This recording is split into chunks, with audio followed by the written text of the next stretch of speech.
So কথাখিনি গুৰিৰ পৰা আৰম্ভ কৰোঁ যেনেকৈ দিব্যজিৎ দত্তদেৱে ক'লে আমি ইয়াতে আজি আলোচনাখিনি ইউনিকোডত অসমীয়া ভাষা আৰু বিভিন্ন প্ৰত্যাহ্বানৰ কথা সেইকাৰণে মই ভাবিলোঁ কাৰিকৰী ভিত্তিত গুৰিৰ পৰা আৰম্ভ কৰোঁ আৰু গুৰি হ'ল কলমৰ পৰা টাইপৰাইটাৰলৈ কেনেকৈ গ'লোঁ এইখন হাতৰ আখৰ কাবাৰ আচলতে এইটো 18 শতিকাৰ আমেৰিকাৰ সংবিধানৰ কেইখনমান সংশোধনৰ বিষয়ে তেতিয়াৰ দিনৰ কিছুমান সংবিধানৰ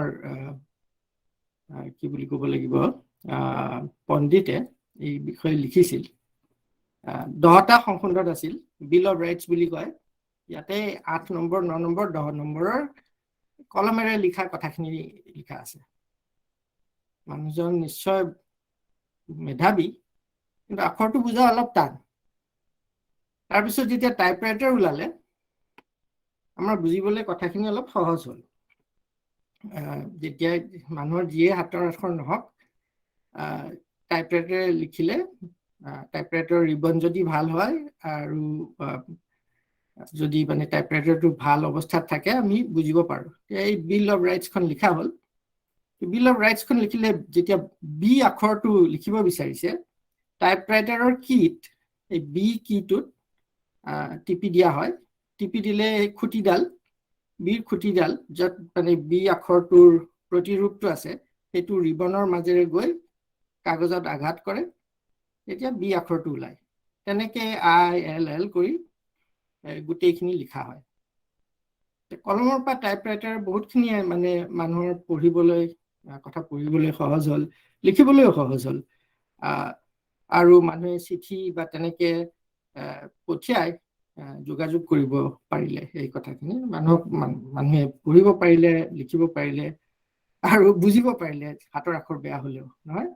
তো এইটো ভাল এটা কথা হ'ল তাৰপিছত যেতিয়া কম্পিউটাৰ আহিলে মানুহে ক'লে এতিয়া কম্পিউটাৰ যেতিয়া আহিলে আমি এই কম্পিউটাৰটো তেনেকৈ টাইপ কৰিব পাৰিব লাগে এইটো কম্পিউটাৰটো কাৰণ গোটেইখিনি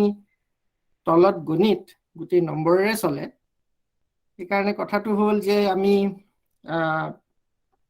কীবৰ্ডখন বাৰু একেই ৰাখোঁ টাইপৰাইটাৰৰ কীবৰ্ডখন কাৰণ মানুহে এতিয়া সেই তেনেকুৱা কীবৰ্ড ব্যৱহাৰ কৰাত তেওঁলোকে সুবিধা পাইছে বহুত তেওঁলোকৰ অভিজ্ঞতা আছে সেইখন কীবৰ্ডৰ যেনেকৈ কীটো ক'ত আছে লেআউট যোনটো বুলি কয় সেই লেআউটখিনি সহায় যাতে মানে সলনি কৰাৰ কোনো দৰকাৰ নাই সেইখিনি ৰাখি এই ধৰক এই বিল অফ ৰাইটছৰ বিটো লিখিবলৈ আমি বি টিপিলে আমাৰ স্ক্ৰীনত বি ওলাব লাগে এতিয়া এইটো কম্পিউটাৰত কেনেকৈ হয় কম্পিউটাৰত আমি যে বিটো যেতিয়া টিপো মানে সেই কীটো কম্পিউটাৰে আখৰৰ বাবে এটা কোড এটা উলিয়াই লয় কোড হৈছে এটা নম্বৰ আৰু এটা আখৰৰ কাৰণে এটা নিৰ্দিষ্ট কোড থাকে এতিয়া বিৰ কাৰণে কোড হৈছে ৬৬ এই কোডটোৰ কথা মই পিছতো কম অলপ কিন্তু এইটো নম্বৰটো বিৰ কাৰণে ৬৬ আপোনাৰ কম্পিউটাৰত যেতিয়া আপুনি বি মানে কীটো টাইপ কৰে আপোনাৰ কীবৰ্ডত ৬৬ ওলায় আৰু ভিতৰত তাৰমানে কম্পিউটাৰৰ ভিতৰত ৬৬ ওলায় এই ৬৬ৰ পৰা এই স্ক্ৰীনত যে বি আখৰটো ওলালে সেই আকৃতিটো যে ওলালে সেই আকৃতিটো কেনেকৈ ওলালে ৬৬টোতো বি নহয় ৬৬ৰ পৰা বি উলিয়াবলৈ কি কৰা হয় আপোনাৰ কম্পিউটাৰৰ ছফ্টৱেৰে আখৰৰ কোডটোৰ মানে সেই ৬৬ৰ কোডটোৰ আকৃতিটো এটা জাগাত বিচাৰি উলিয়ায়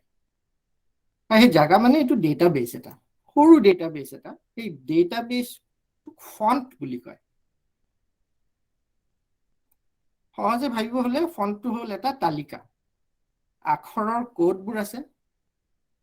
আৰু এটা আখৰৰ কোডৰ কাৰণে আখৰৰ আকৃতিটোৰ এটা বৰ্ণনা কৰা হয় এইটো গণিতৰ কিছুমান মাধ্যমেৰে আখৰৰ ৰূপৰ বৰ্ণনা কৰা হয় ধৰক এতিয়া বি আখৰৰ কোডটো হ'ল ৬৬ৰ কাৰণে আখৰৰ আকৃতিটো হৈছে বি এনেকৈ নহয় এই মানে গণিতেৰে এইটো বৰ্ণনা কৰা হয় সেইখিনি উলিয়াই লয় ছফ্টৱেৰে উলিয়াই লৈ আখৰৰ কোডৰ আকৃতিটো যোনটো ফন্টৰ পৰা উলিয়াইছে সেইটো স্ক্ৰীনত প্ৰদৰ্শন কৰে কিবা যদি প্ৰশ্ন থাকে আপোনালোকে ভাবি থব মই পিছতো আকৌ এবাৰ বুজাই দিম এইখিনি মই তলৰ পৰা বুজাইছো কাৰণ এই কোড বিলাক বৰ গুৰুত্বপূৰ্ণ আমাৰ এই ইন্টাৰনেটৰ কথাত আৰু পিছত তেনেকে সন্ধানৰ কথাত আৰু বহুত কিছুমান কথাত কাৰণ কম্পিউটাৰত গোটেইখিনি নম্বৰেৰে হয় আৰু ভাষা আৰু লিপিৰ ক্ষেত্ৰত আৰু এই ক্ষেত্ৰত লিপিৰ কথা হ'ল এই কোড বিলাক বৰ গুৰুত্বপূৰ্ণ এতিয়া আমি মোবাইলতো যদি দেখো এই মোবাইলতো এই একেই পদ্ধতি চলি আছে যে মই মোৰ স্ক্ৰীনত আপুনি দেখিব যে এইখন মোৰ এন্ড্ৰইড ফোনটোৰ এখন মানে স্ক্ৰীনশ্বট প্ৰতিচ্ছবি নহয় ওপৰত সেই ধৰক মই বি আখৰটো ওলাইছে মোৰ হোৱাটছএপৰ যোনটো মানে মেছেজ য'ত লিখিম এইটো হ'ল কাৰণ মই কিবৰ্ডত মোৰ এন্ড্ৰইড ফোনৰ কিবৰ্ডত বি আখৰটো টিপিছিলোঁ এই একেই ধৰণে কম্পিউটাৰ যেনেকৈ হয় কাৰণ মোবাইল ফোনটো আচলতে কম্পিউটাৰ অলপ দেখিবলৈ বেলেগ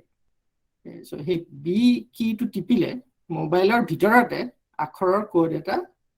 আপোনাৰ এপলৈ পঠিয়ায় আপোনাৰ এপটো হ'ল হোৱাটছএপ এপ সেই কোডটো মোবাইলতো একেই ৬৬ তাৰপিছত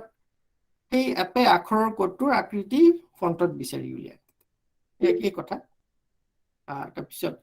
ফন্টত বিচাৰি উলিয়ায় আৰু তাৰপিছত এপে আখৰৰ কোডটো স্ক্ৰীনত প্ৰদৰ্শন কৰে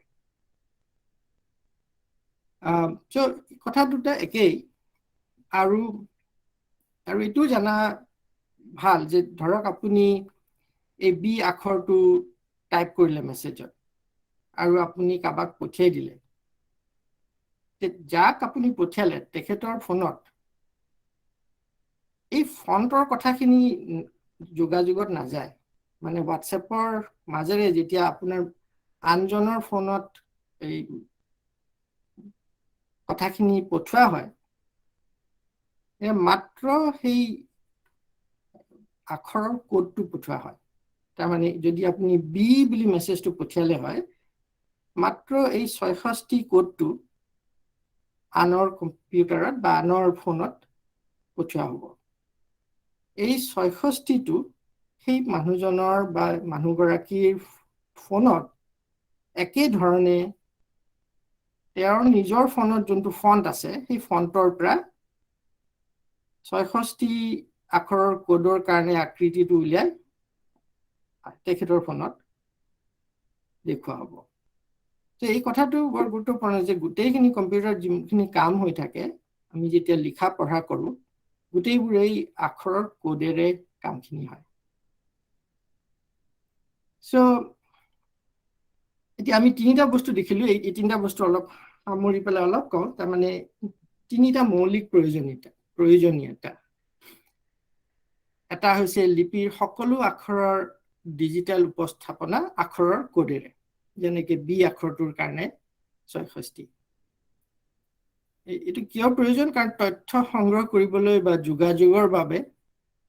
এই কোডবোৰ ব্যৱহাৰ কৰা হয় যে আপুনি যদি ইমেইল কৰে বা হোৱাটছএপ কৰে মই যোনটো উদাহৰণ দেখুৱালোঁ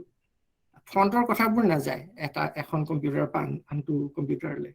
খালি কোডবোৰ যায় আৰু স্ক্ৰীন প্ৰিণ্টত লিপিৰ আখৰ দেখুৱাৰ ক্ষমতা সেইটোৰ প্ৰয়োজনীয়তা সেইটোৰ কাৰণে আখৰৰ কোডৰ আকৃতিৰ ফন্ট মানে সৰু তালিকা বা সৰু সৰু ডেটাবেছ কিয় প্ৰয়োজন তথ্য পঢ়িবলৈ লিপিৰ আখৰ কম্পিউটাৰত নিৱেশ কৰাৰ ক্ষমতা নহ'লে আমি কেনেকৈ নতুন তথ্য বা নতুন সমল সৃষ্টি কৰিব পাৰে তাৰ কাৰণে আখৰৰ কোড নিৱেশ কৰা ইনপুট পদ্ধতি বুলি কয় যেনে তাৰ এটা উদাহৰণ হ'ল কিবৰ্ড কিয় প্ৰয়োজন তথ্য লিখিবলৈ এই আমাৰ তিনিটা মৌলিক প্ৰয়োজনীয়তা ইণ্টাৰনেটত যিকোনো ভাষাৰ কাৰণে এই তিনিটা দৰকাৰ এতিয়া আমি ইংৰাজীত বহুতখিনি ব্যৱহাৰ কৰোঁ ইংৰাজীত আমাৰ এই আখৰবোৰ ABCD গোটেইবোৰ কিবৰ্ডত থাকে ভাল কথা যে আপুনি দেখিছে অসমীয়াটো আছে, আপোনালোকে বহুতেই অসমীয়াত লিখা পঢ়া কৰে, হোৱাটছএপত কৰে, এই গোটেই আখৰবিলাক ইণ্টাৰনেটত আৰু কম্পিউটাৰত অসমীয়াৰ কাৰণেও আছে। এতিয়া এই আখৰৰ কোডবোৰ ষ্টেণ্ডাৰ্ড হ'ব লাগিব, না মানক থাকিব লাগিব, নহ'লে মোৰ কম্পিউটাৰৰ পৰা আপোনাৰ কম্পিউটাৰত যদি কোডটো যায় আৰু আপোনাৰ কম্পিউটাৰে সেই কোডটোৰ বিষয়ে কি কৰিব লাগে সেইটো যদি নাজানে, তেতিয়াহ'লে যোগাযোগ বা ইমেইল বা হোৱাটছএপ এইবিলাকত কোনো কাম ঠিককৈ হ'ব নোৱাৰিব। মোক দিব্যজিৎ দত্তদেৱে ক'লে অলপমান এস্কিৰ কথাও, এস্কি আৰু বাকী কিছুমান তেনেকুৱা মানকৰ কথা। এস্কি হ'ল পুৰণা, আচলতে 1963 চন মানত সৃষ্টি কৰা হৈছিল, ইংৰাজী ভাষাৰ লিপি কেন্দ্ৰিত, আৰু এস্কিৰ মানে বহলাই ক'ব হ'লে American standard code for information interchange. কোডবিলাক দিয়া হৈছিল যে A B C D E F G 0 1 2 3 4, তাৰপিছত আপোনাৰ ফুল ষ্টপ, কমা, সেমিকলন ইত্যাদি। এই গোটেইখিনিক ৰোমান লিপি বুলি ক'ব পাৰি। সেই লিপিৰ কাৰণে গোটেইকেইটা কোড দিয়া হৈছিল। প্ৰথমে 128টা দিয়া হ'ল, তাৰপিছত আৰু তাক অলপমান সম্প্ৰসাৰিত কৰি ISO 8859-1 বুলি ক'লে, এইটো ইণ্টাৰনেশ্যনেল ষ্টেণ্ডাৰ্ডছ অৰ্গেনাইজেশ্যনৰ এটা মানক, আৰু সেই তাতে কি কৰিলে, এস্কিটোক অলপ সম্প্ৰসাৰিত কৰি আন ইউৰোপীয় ভাষাৰ লিপিৰ বাবে কোড দিয়া হ'ল। 128টা কোডৰ পৰা 256টা কোড কৰা হ'ল। তেতিয়া ধৰক ফ্ৰেঞ্চ ভাষা বা জাৰ্মান ভাষাত এই ৰোমান লিপিবিলাকৰ ওপৰত বা তলত কিছুমান এই মাত্ৰা বুলিয়ে ক'ব পাৰি দিয়া হয়। সেই মাত্ৰাবিলাকৰ কাৰণে আৰু অলপ বেলেগ বেলেগ ধৰণৰ তেওঁলোকৰ কিছুমান আখৰ আছে, সেইখিনিৰ কাৰণে ISO 8859-1 কৰা হ'ল। এই একেই সময়ত ভাৰতত এটা Indian standard code for information interchange 1991 চন মানত কৰা হ'ল। সেইটো এস্কিৰ পৰা অলপ সম্প্ৰসাৰণ কৰা হ'ল, আৰু ভাৰতীয় ভাষাসমূহৰ লিপিৰ বাবে, তাৰমানে ধৰক দেৱনাগৰী, অসমীয়া, তাৰপিছত তামিল ইত্যাদি, ভাৰতৰ গোটেই সংবিধানত যিমানকেইটা ভাষা আছে এই গোটেইকেইটা ভাষাৰ কাৰণে কৰা হ'ল। তাৰপিছত সেই একে সময়তে 1991 সময়ত ইউনিকোড ওলালে। ইউনিকোডে পৃথিৱীৰ সকলো ভাষাৰ লিপিৰ সমৰ্থনৰ কাৰণে বনোৱা হ'ল, আৰু যেতিয়া তেওঁলোকে বনালে তেতিয়া এস্কি, ISO 88591, ইস্কি ইত্যাদিৰ ব্যৱহাৰ বন্ধ হ'ল। এইটো কিয়নো সেই মানকসমূহৰ সকলো আখৰৰ বাবে কোড ইউনিকোডত দিয়া হ'ল। কিছুমান প্ৰথমতে নাছিল, তাৰপিছত লাহে লাহে আহিল, কিন্তু ইউনিকোডত এতিয়া যদি চাই গোটেইবোৰ আখৰ দিয়া হৈছে। আৰু এটা কথা বুজাটো দৰকাৰ যে ইউনিকোডে এটা এটা লিখা আখৰ, মানে বিশ্বৰ গোটেইবোৰ বেলেগ বেলেগ ভাষাত এটা এটা লিখা আখৰৰ কাৰণে এটা এটা নিৰ্দিষ্ট কোড দিয়া হৈছে। ধৰক ইংৰাজীৰ কাৰণে যোনবোৰ কোড দিছে, ধৰক বি আখৰৰ যোনটো এই 66টো, এই কোডটো আৰু কোনো আখৰক দিয়া নহয়, যিকোনো ভাষাত। সেইটো মানে বি আখৰটো 66 যদি বা 66টি যদি এটা কম্পিউটাৰৰ পৰা আনটো কম্পিউটাৰ আখৰৰ কোড হিচাপে যায়, যিকোনো কম্পিউটাৰ পৃথিৱীত জানিব যে এইটো বি আখৰৰ কোড। সেইকাৰণে ইউনিকোড এইটো হৈছে ইউনিভাৰ্চেল কোডৰ এটা মানে সৰুকে কোৱা এব্ৰিভিয়েশ্যন যোনটো কোৱা হয়, এইটো তেনেকে ইউনিকোড নামটো ওলালে। ইউনিকোডটো এতিয়া গোটেই কম্পিউটাৰ, মোবাইল, ইণ্টাৰনেটত এতিয়া মানক, ASCII ISO 88591 ISCII ব্যৱহাৰ নহয় কিন্তু এটা ভাল কথা হ'ল যে ASCII যোনবোৰ কোড আছিল আৰু ISO 88591 যোনবোৰ কোড আছিল সেইবোৰ ইউনিকোডত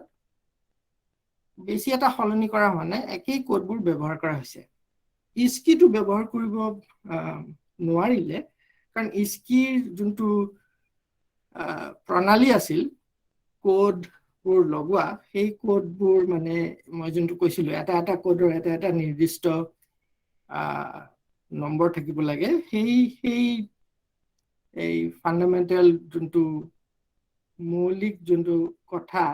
সেই কথাখিনি ISCIIত পালন কৰিব পৰা নাছিল কাৰণ ভাৰতীয় ভাষা ইমান কেইটা বেলেগ বেলেগ আছিল ধৰক অসমীয়া আখৰ এটা অ বা দেৱনাগৰী আখৰ অ ISCIIত আচলতে একেটা কোড ব্যৱহাৰ কৰিছিল কিন্তু সেই দুটা ভিতৰত পাৰ্থক্যৰ কাৰণে আৰু এটা বেলেগ এটা পদ্ধতি ব্যৱহাৰ কৰা হৈছিল সেইকাৰণে ISCIIটো লাহে লাহে শেষ হৈ গ'ল আচলতে 1991 চনৰ পিছৰ পৰা লাহে লাহে মই বেছি দেখা নাই আৰু ইউনিকোডত যেহেতু ভাৰতৰ গোটেই কেইটা বেলেগ বেলেগ ভাষাৰ কাৰণে আখৰৰ কাৰণে নিৰ্দিষ্ট কোড আছে ধৰক এই মানে দেৱনাগৰীৰ অৰ কাৰণে একেবাৰে বেলেগ কোড অসমীয়া অৰ কাৰণে একেবাৰে বেলেগ কোড তামিল অৰ কাৰণে একেবাৰে বেলেগ কোড সো সেইকাৰণে ইউনিকোডটো বেছি উপযোগী হ'ল সেইকাৰণে মানুহে সেইটো গ্ৰহণ কৰি ল'লে সো ইউনিকোডৰ এটা উদাহৰণ এটা দিওঁ এইখন হ'ল একেটা লাইনতে মই বহুত কেইটা লিপিতে অসম নামটো লিখিছো অলপ কষ্ট দিব ন বেছি নাই নাই তাত বহিব নি সো প্ৰথমখিনি হৈছে ৰোমান লিপিত আসাম তাৰপিছত আমাৰ অসমীয়া লিপিত অসম দেৱনাগৰী লিপিত আসাম এইটো উৰিয়া লিপিত আসাম এইটো তামিল লিপিত আসাম এইটো এৰাবিক লিপিত আসাম আৰু এইটো চাইনিজ লিপিত আসাম কিন্তু তেওঁলোকে শেষত আৰু কিছুমান কয় সো এই গোটেই কেইটা ইউনিকোডত একেলগে এটা লাইনত আমি চাব পাৰিছো ইয়াৰ কাৰণটো হ'ল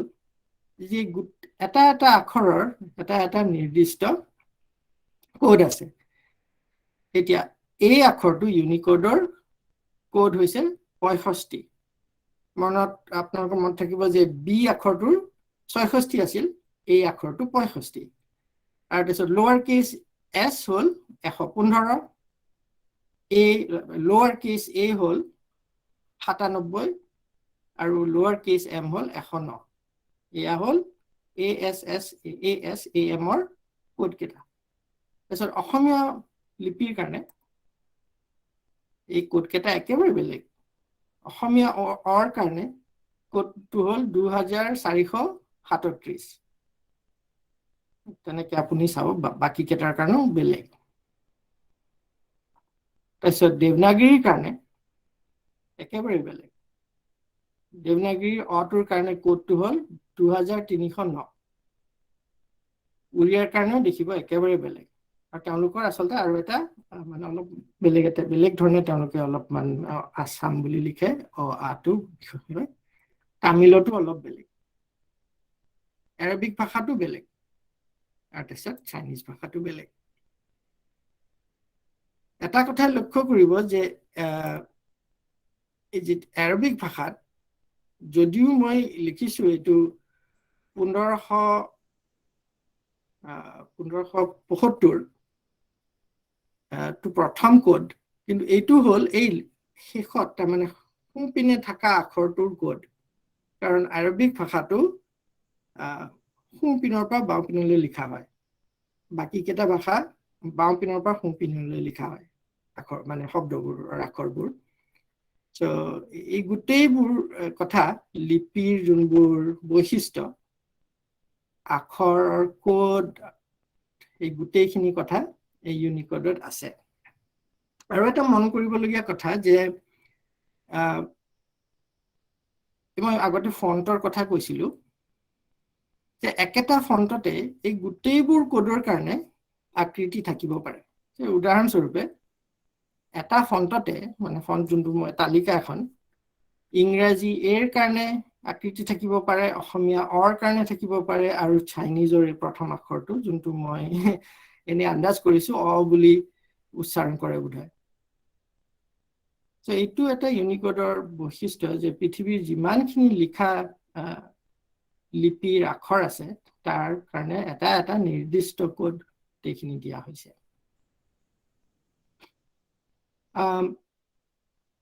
ফণ্টত আৰু অলপমান কথা আছে বুজি ভাল লাগিব যে ধৰক এই আমেৰিকা শব্দটো যেতিয়া আমি লিখো ইউনিকোডত এইকেইটা কোড হ'ল মই অলপ বহলাই বুজাই দিওঁ আপোনালোকক যে ধৰক আমেৰিকাটো আচলতে কোডবিলাক হ'ল এইটো আৰ কাৰণে এইটো প্ৰথমটো তাৰপিছত তাৰপিছত একাৰৰ কাৰণে এইটো ৰৰ কাৰণে এইটো খাটি অসমীয়া আখৰ 2544 এইটো মনত ৰাখিব এইটো একেবাৰে খাটি অসমীয়া ইউনিকোডৰ তাৰপিছত ইকাৰটো তাৰপিছত ক তাৰপিছত আ এতিয়া কথাটো হ'ল এটা কথা লক্ষ্য কৰিব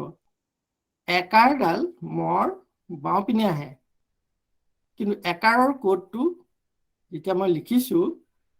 ক্ৰমত আপুনি লিখিব মৰ কোডৰ পিছত আছে তাৰমানে ম কোডৰ সোঁপিনে আছে এইটো হ'ল কাৰণ আসল যোনটো মানে মূল আখৰটো প্ৰথমে লিখা হয় তাৰপিছত তাতে যোনটো আমি স্বৰবৰ্ণৰ যোনটো মাত্ৰা আছে সেইটো তাৰপিছত লিখা হয় এই তেনেকুৱা কিছুমান নিয়ম আছে আৰু এই নিয়মবিলাকে জানে মই প্ৰথমে আপোনালোকক তালিকা বুলি ক'লো কিন্তু তালিকাত একেবাৰে মানে সহজ সৰল তালিকা নহয় অলপ তাতে অলপমান বুদ্ধিও আছে যাতে এই কথাবোৰ বুজি পায় ফণ্টবিলাকে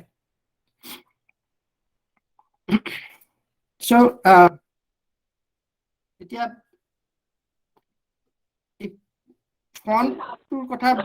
আৰু বহুতখিনি আলোচনা কৰিব পাৰি এটা কথা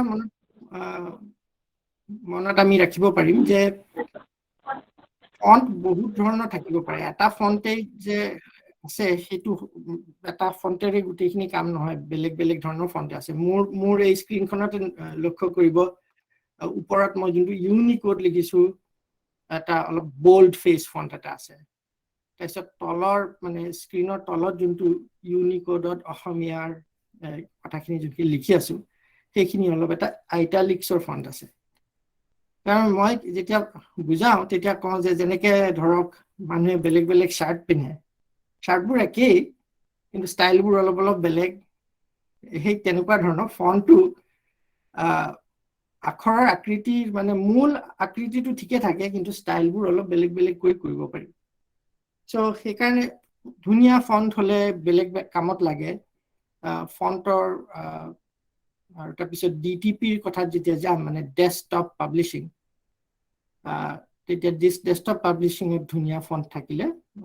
ভাষাৰ কাৰণে ভাল হয় অসমীয়াৰ কাৰণে বহুতকেইটা ফণ্ট আছে আৰু আৰু ফণ্ট বনাব পাৰিলে ভাল হয় আৰু তাতে অলপ জোৰ দিব পাৰিলে ৰাইজে ভাল হ'ব এতিয়া আপোনালোকে মোক আচলতে দিব্যজিৎ দত্তদেৱে কৈছিল কোনোবা এজনে তেখেতে কৈছিল যে তেখেতে ৰামধেনু ব্যৱহাৰ কৰে আৰু গীতাঞ্জলি ফণ্ট ব্যৱহাৰ কৰে গীতাঞ্জলি ফণ্টটো বৰ ধুনীয়া আৰু ডেস্কটপ পাব্লিশ্বিঙত অসমীয়া ভাষাৰ কাৰণে ব্যৱহাৰ হয় এইখন এখন মোক কোনোবা এজনে পঠিয়াইছিল গীতাঞ্জলি ফণ্টৰ বনোৱা এখন PDF অসমীয়া PDF এতিয়া কিন্তু গীতাঞ্জলি ফণ্টটো মই অলপ চালো কথাখিনি গীতাঞ্জলি ফণ্টৰ এটা আমি আলোচনাই কৰোঁ অলপ কি সেইটোৱে আচলতে ইউনিকোডৰ আখৰ ব্যৱহাৰ নকৰি মই যে আগতে ISO 8859ৰ আখৰবিলাক কৈছো ইউনিকোডৰ সেইবোৰ আখৰক ব্যৱহাৰ কৰে কিন্তু ফণ্টটো সলনি কৰি দিয়ে সেইকাৰণে প্ৰথমে ISO 8859ৰ বিষয়ে 1 মিনিট কথাখিনি কৈ মই আকৌ ঘূৰি যাম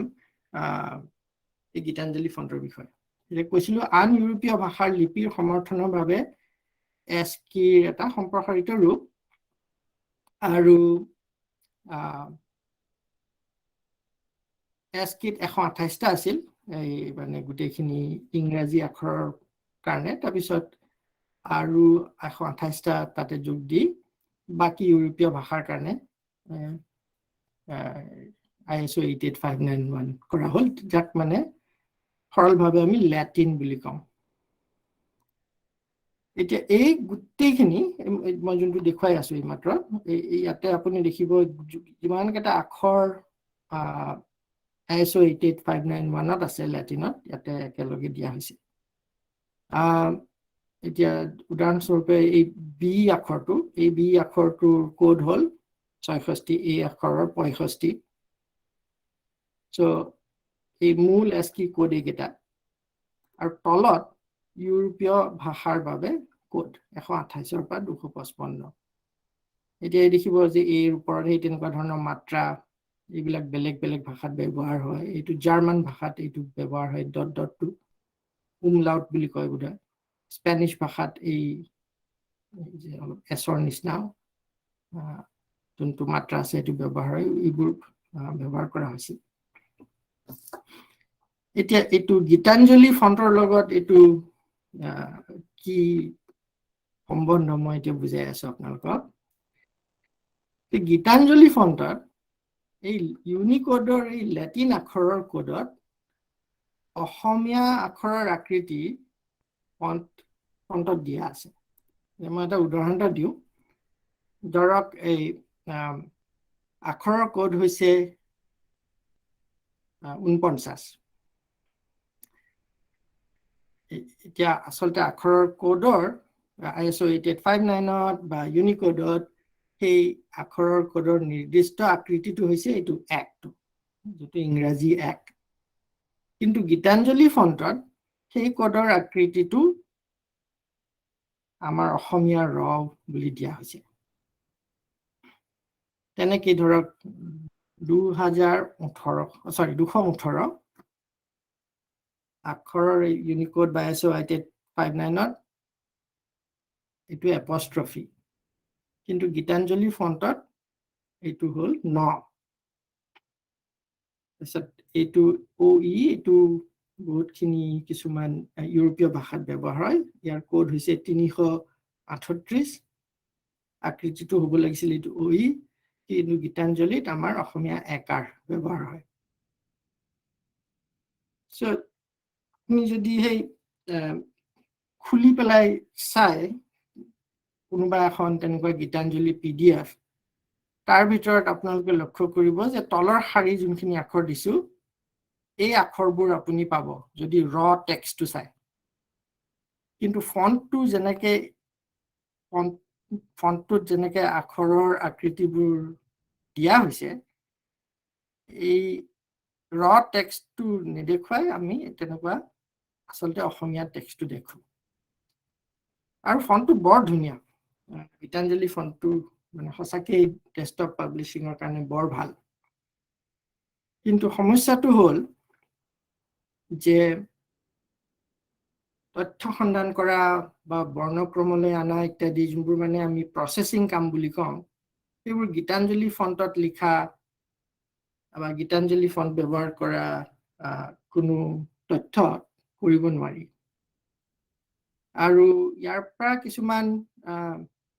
সমস্যা হয় যেনেকৈ আপোনাৰ ইন্টাৰনেটত অসমীয়া সমল যোনবোৰ গীতাঞ্জলি ফন্টত আছে সেইখিনি সন্ধান কৰিব নোৱাৰি কাৰণ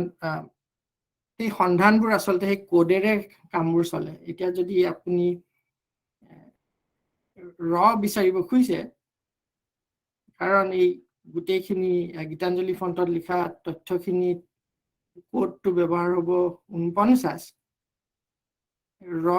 মানে গীতাঞ্জলি ফন্টত লিখা কোনো কথাত য'ত ৰ আছে আমি কেতিয়াও বিচাৰি নাপাম কাৰণ গুগল বা আন সন্ধানী যন্ত্ৰ হেতুক এক বুলি ভাবি থাকিব কাৰণ ফন্ট বিলাক আপোনাৰ তথ্যত নাথাকে থাকে খালি কোড বিলাক মই যেনেকৈ আপোনালোকক কৈছিলো আগতে সেইকাৰণে এইটোৰ পৰা কিছু সমস্যা হয় সেইকাৰণে গীতাঞ্জলি ফন্ট ব্যৱহাৰ নকৰি ইয়াৰ পৰিৱৰ্তে যদি ইউনিকোড ফন্ট ব্যৱহাৰ কৰা হয় বেছি লাভজনক হ'ব। আমি আলোচনাত আৰু অলপ কথা পাতিব পাৰোঁ।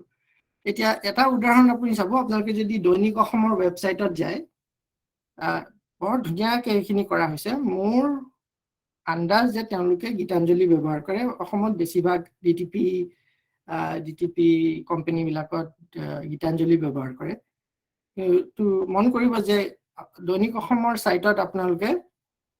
খালি ইমেজখন পাব, তাৰমানে খবৰ কাগজৰ ইমেজখন পাব। তাৰ ভিতৰত তথ্যখিনি, তাৰ ভিতৰত টেক্সটখিনি আপুনি উলিয়াই ল'ব নোৱাৰে। তাৰ মূল কাৰণটো হৈছে কাৰণ গীতাঞ্জলিৰে কামখিনি কৰা হয়, তাৰ তথ্যখিনি সেই ISO 88591 লেটিনৰ সেই কথাখিনি থাকিব। তাৰ পৰা আমি অসমীয়া কথা উলিয়াই ল'ব নোৱাৰিম। চ' এয়া হ'ল আমাৰ কোড আৰু তাৰপিছত ফন্টৰ কথা। আৰু এতিয়া কিবৰ্ডৰ কথা। ইয়াতে মই এটা কথা কওঁ যে ইংৰাজী QWERTY কিবৰ্ডৰ সলনি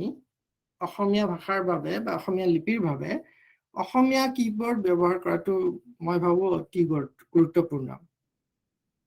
নহ'লে কি হ'ব যে আমাৰ লিপিৰ আখৰবোৰ, মানে আখৰৰ কোডবোৰ ইণ্টাৰনেটত নাথাকিব।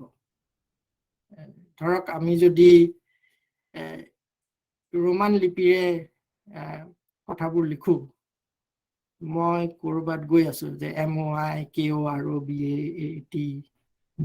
লিখোঁ, তে তাৰ কোডবিলাক মই যোনবোৰ ক'লোঁ এস্কি বা লেটিনৰ কোড হ'ব। সেই কথাখিনি, সেই সমলখিনি অসমীয়া কোড হিচাপে ইণ্টাৰনেটত কেতিয়াও আমি বিচাৰি নাপাম, বেলেগে পঢ়িব নোৱাৰিব। লগতে আৰু এটা কথা, আমাৰ নিজৰ লিপি, নিজৰ ভাষা ইণ্টাৰনেটত যেতিয়া গোটেইখিনি সমৰ্থন আছে, আমি সকলোৱে ব্যৱহাৰ কৰিলে আমাৰ লিপিৰো আগবাঢ়িব, ভাষাৰো আগবাঢ়িব। এতিয়া ধৰক মোৰ ঘৰতো বেছি অসমীয়া কথা কোৱা নহয়, এনেকেই মই লিখি পঢ়ি আৰু কিছুমান হোৱাটছএপ গ্ৰুপত জেবিন বাইদেউহঁতো আছে, তেখেতসকলৰ পৰা শিকি এই অসমীয়াত তেনেকৈ অভ্যাস কৰি থাকিব পাৰিছোঁ। চ' মই ভাবোঁ তেনেকৈ QWERTY কিবৰ্ড ব্যৱহাৰ নকৰি অসমীয়া কিবৰ্ড ব্যৱহাৰ কৰাটো বৰ ভাল হ'ব। সকলোৱে কৰিব পাৰিলে বৰ ভাল হ'ব। আৰু অসমীয়া কিবৰ্ড বহুতো আছে, যিকোনো এটা ব্যৱহাৰ কৰিব পাৰে। কিয় কৈছোঁ যে মই যেনেকৈ বুজাইছোঁ, এই গোটেইবোৰ কিবৰ্ডে ইউনিকোডৰ যোনবোৰ মানক কোড, আখৰৰ কোড তেওঁলোকে উলিয়ায়। এতিয়া আপোনালোকৰ যোনটোৱে কিবৰ্ড পচন্দ নহয় সেইটোৱে ব্যৱহাৰ কৰিব। সেই কিবৰ্ডৰ পৰা যোনটো কোড ওলাব সেইবোৰ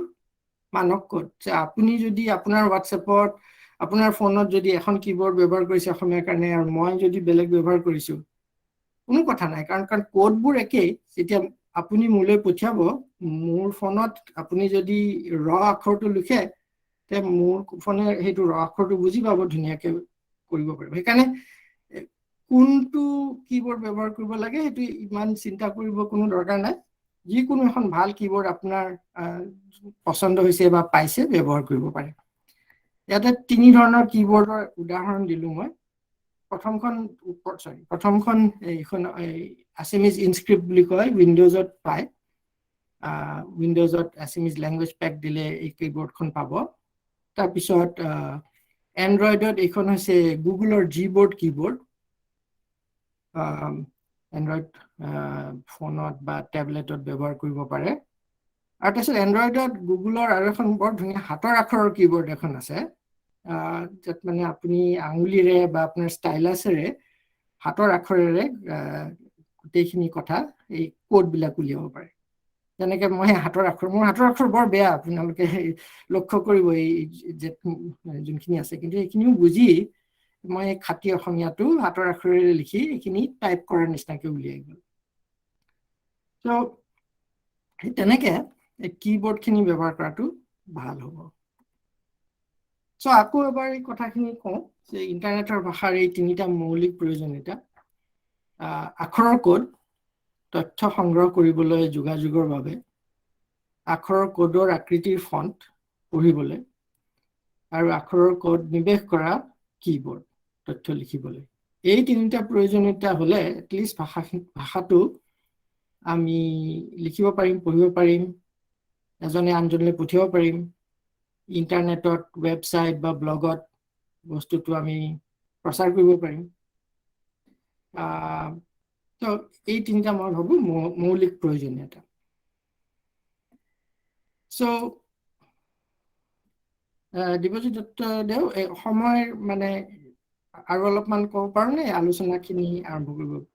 আপুনি আগবাঢ়ি যাওক প্ৰথমতে আপুনি আগবাঢ়ি ঠিক আছে সো এই মৌলিক বিষয়বোৰৰ ওপৰত আধাৰিত আন কিছুমান বিষয় আছে মই অলপমান কথাখিনি অলপমান ইমান খুঁটি নাতিত নগৈ অলপমান ওপৰৰ স্তৰত কথাখিনি কওঁ কিন্তু এই গুৰি কথাখিনি মই ভাবো বৰ দৰকাৰ সেইখিনি শিকিলে যে কোডবোৰ আছে তেতিয়া বহুতখিনি কথা আমাৰ মনত স্পষ্ট হৈ যাব এতিয়া মই এইখন গ্ৰাফিকটো বুজাওঁ প্ৰযুক্তি স্তূপ মানে টেকনলজি ষ্টেকত অসমীয়াৰ মানে ইণ্টাৰনেট প্ৰস্তুতিৰ বহুত কেইটা অংশ আছে তলৰ শাৰীত যোনটো লিপি ভাষা মানক বুলি কৈছো তাতে আমি প্ৰথমটো আলোচনা কৰিলো লিপিৰ আখৰৰ বাবে মানক কোড ইউনিকোড যেনেকে মই ৰ আখৰটোৰ কথা ক'লো তাৰপিছত আন গোটেইখিনি অসমীয়া আখৰৰ কাৰণে কোড আছে তাৰপিছত আমি প্ৰদৰ্শন আৰু মুদ্ৰণৰ কাৰণে ফন্ট অসমীয়াৰ কাৰণে বহুতো ফন্ট আছে এইটো হ'ল 2 নম্বৰ শাৰীত ইনপুট আউটপুট বুলি আৰু ইনপুট পদ্ধতিও বহুতো আছে মই যেনেকৈ উদাহৰণ দিছিলো তলৰ শাৰীত আৰু এটা কথা লিখিছিলো ভাষাৰ বৰ্ণক্ৰম এইটোৰ কাৰণে অলপমান আৰু আলোচনা কৰিব পাৰিম ভাষা আৰু লিপিৰ পাৰ্থক্য ইয়াৰ বাবে মই এটা কাম কৰো অলপমান পিছুৱাই গৈ কথা দেখুৱাম আপোনালোকক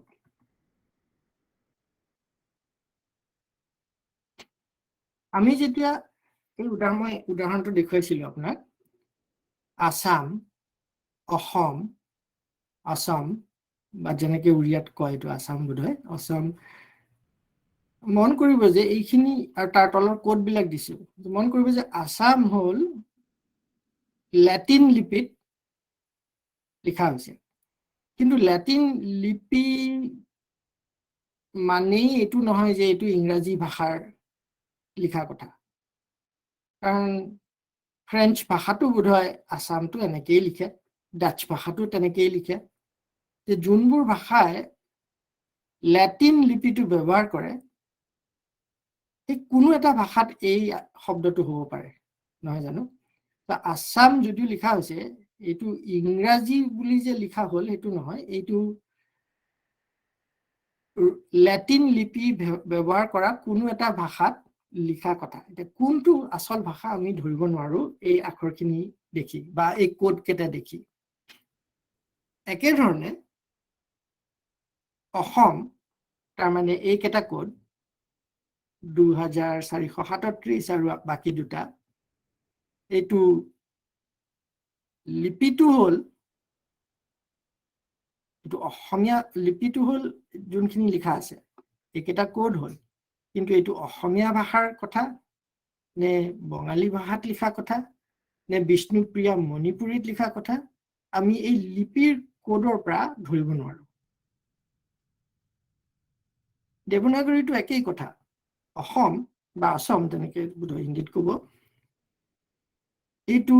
দেৱনাগৰীটো হিন্দীত ব্যৱহাৰ হয় মাৰাঠীত ব্যৱহাৰ হয় নেপালীত ব্যৱহাৰ হয় সংস্কৃতত ব্যৱহাৰ হয় কোনটো ভাষাত এইটো লিখা হৈছে আমি এই কোডবিলাকৰ পৰা নিজে বুজিব নোৱাৰো সো এই কথাটো মন কৰাটো দৰকাৰ যে ইউনিকোডে লিপিৰ কাৰণে এই কোডবিলাক বনাইছে কিন্তু ভাষাৰ কাৰণে তেওঁলোকৰ আন মানক আছে যেনেকে বৰ্ণক্ৰম অসমীয়া ভাষাত যে ধৰক এই অসমীয়া ভাষাত লিখা মানে অসমীয়া লিপিত লিখা যোনটো অসমীয়া আৰু বঙালী লিপিৰ মাজত বহুতখিনি আখৰৰ ৰূপ একেই কাৰণে কোডবিলাকো বহুতখিনি একেই আমাৰ খাটি অসমীয়া ৰ আছে ৱ আছে কিন্তু অসমীয়া আৰু বঙালী ভাষাৰ বৰ্ণক্ৰম একেই নহয় ক্ষ আখৰটো আমাৰ শেষত আহে ক্ষ আখৰটো তেওঁলোকৰ কৰ পিছত ক্ষ তাৰ পিছত খ আহে সেই তেনেকুৱা ধৰণৰ কথা ইউনিকোডে ভাষাৰ কাৰণে বেলেগ মানক কৰিছে সেইকাৰণে এইখিনি মই মানে ক'ব খুজিছো যে কেতিয়াবা আমি ইউনিকোডত ভাবো যে তেওঁলোকে এই যোনবোৰ কোডবোৰ দিছে এই কোডবিলাক ভাষাৰ কাৰণে দিছে ভাষাৰ কাৰণে দিয়া নাই লিপিৰ কাৰণে দিছে ভাষাৰ মানক আৰু ভাষাৰ পৰিভাষাৰ নিৰ্দিষ্ট কৰা তেওঁলোকৰ বেলেগ মানক আছে আৰু সেইবোৰো কম্পিউটাৰত ব্যৱহাৰ হয় আলোচনাৰ সময়ত যদি প্ৰশ্ন আছে মই আৰু অলপ বহলাই ক'ব পাৰিম কিন্তু এই কথাটো মই বুজাব বিচাৰিছিলো আপোনালোকক আকৌ ঘূৰি যাওঁ তালৈ এই যোনখন স্লাইড আছিল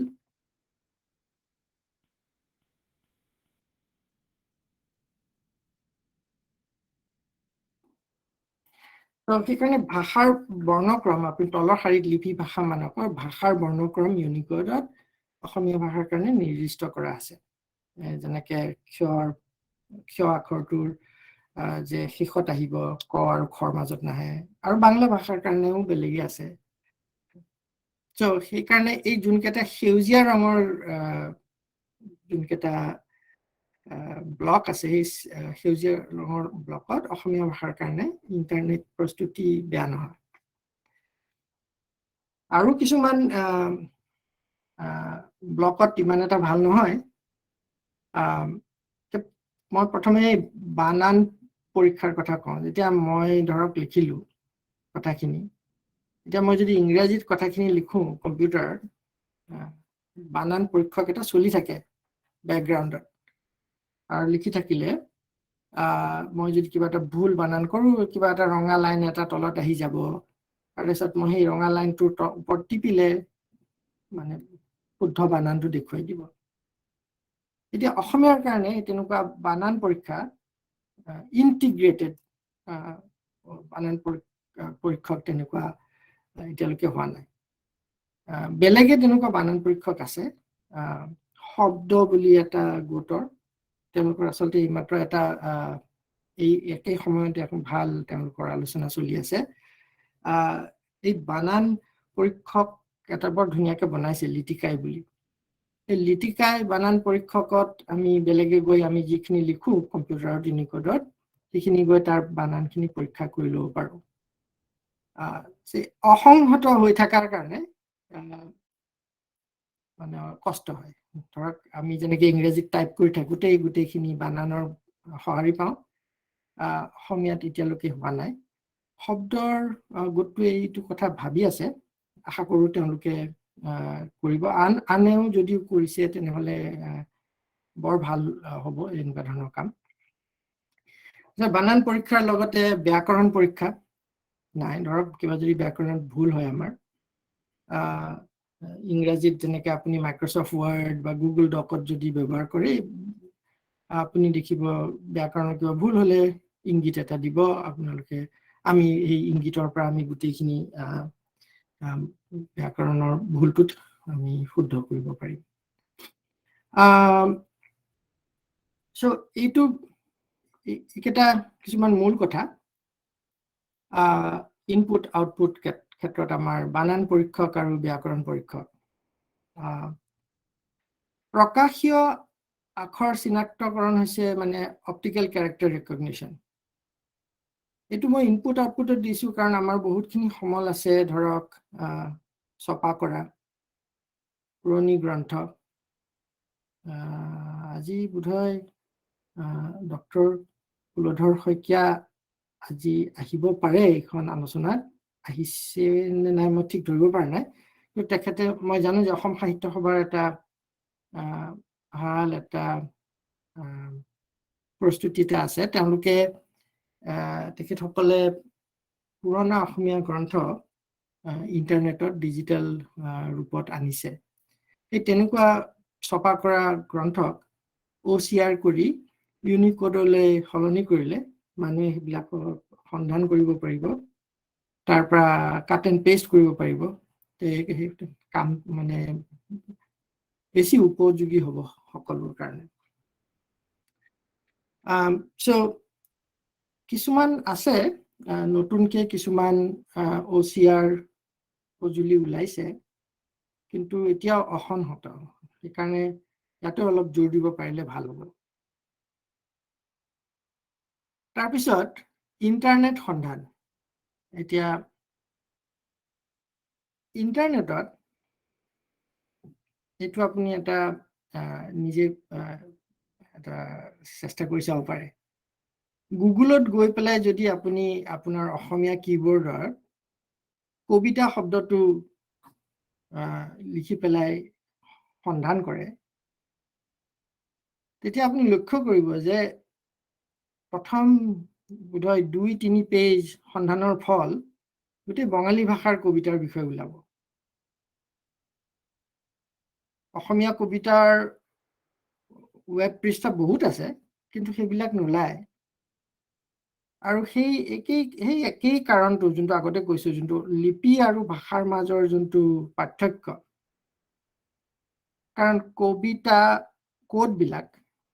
ইউনিকোডত অসমীয়া আৰু বঙালীত একেই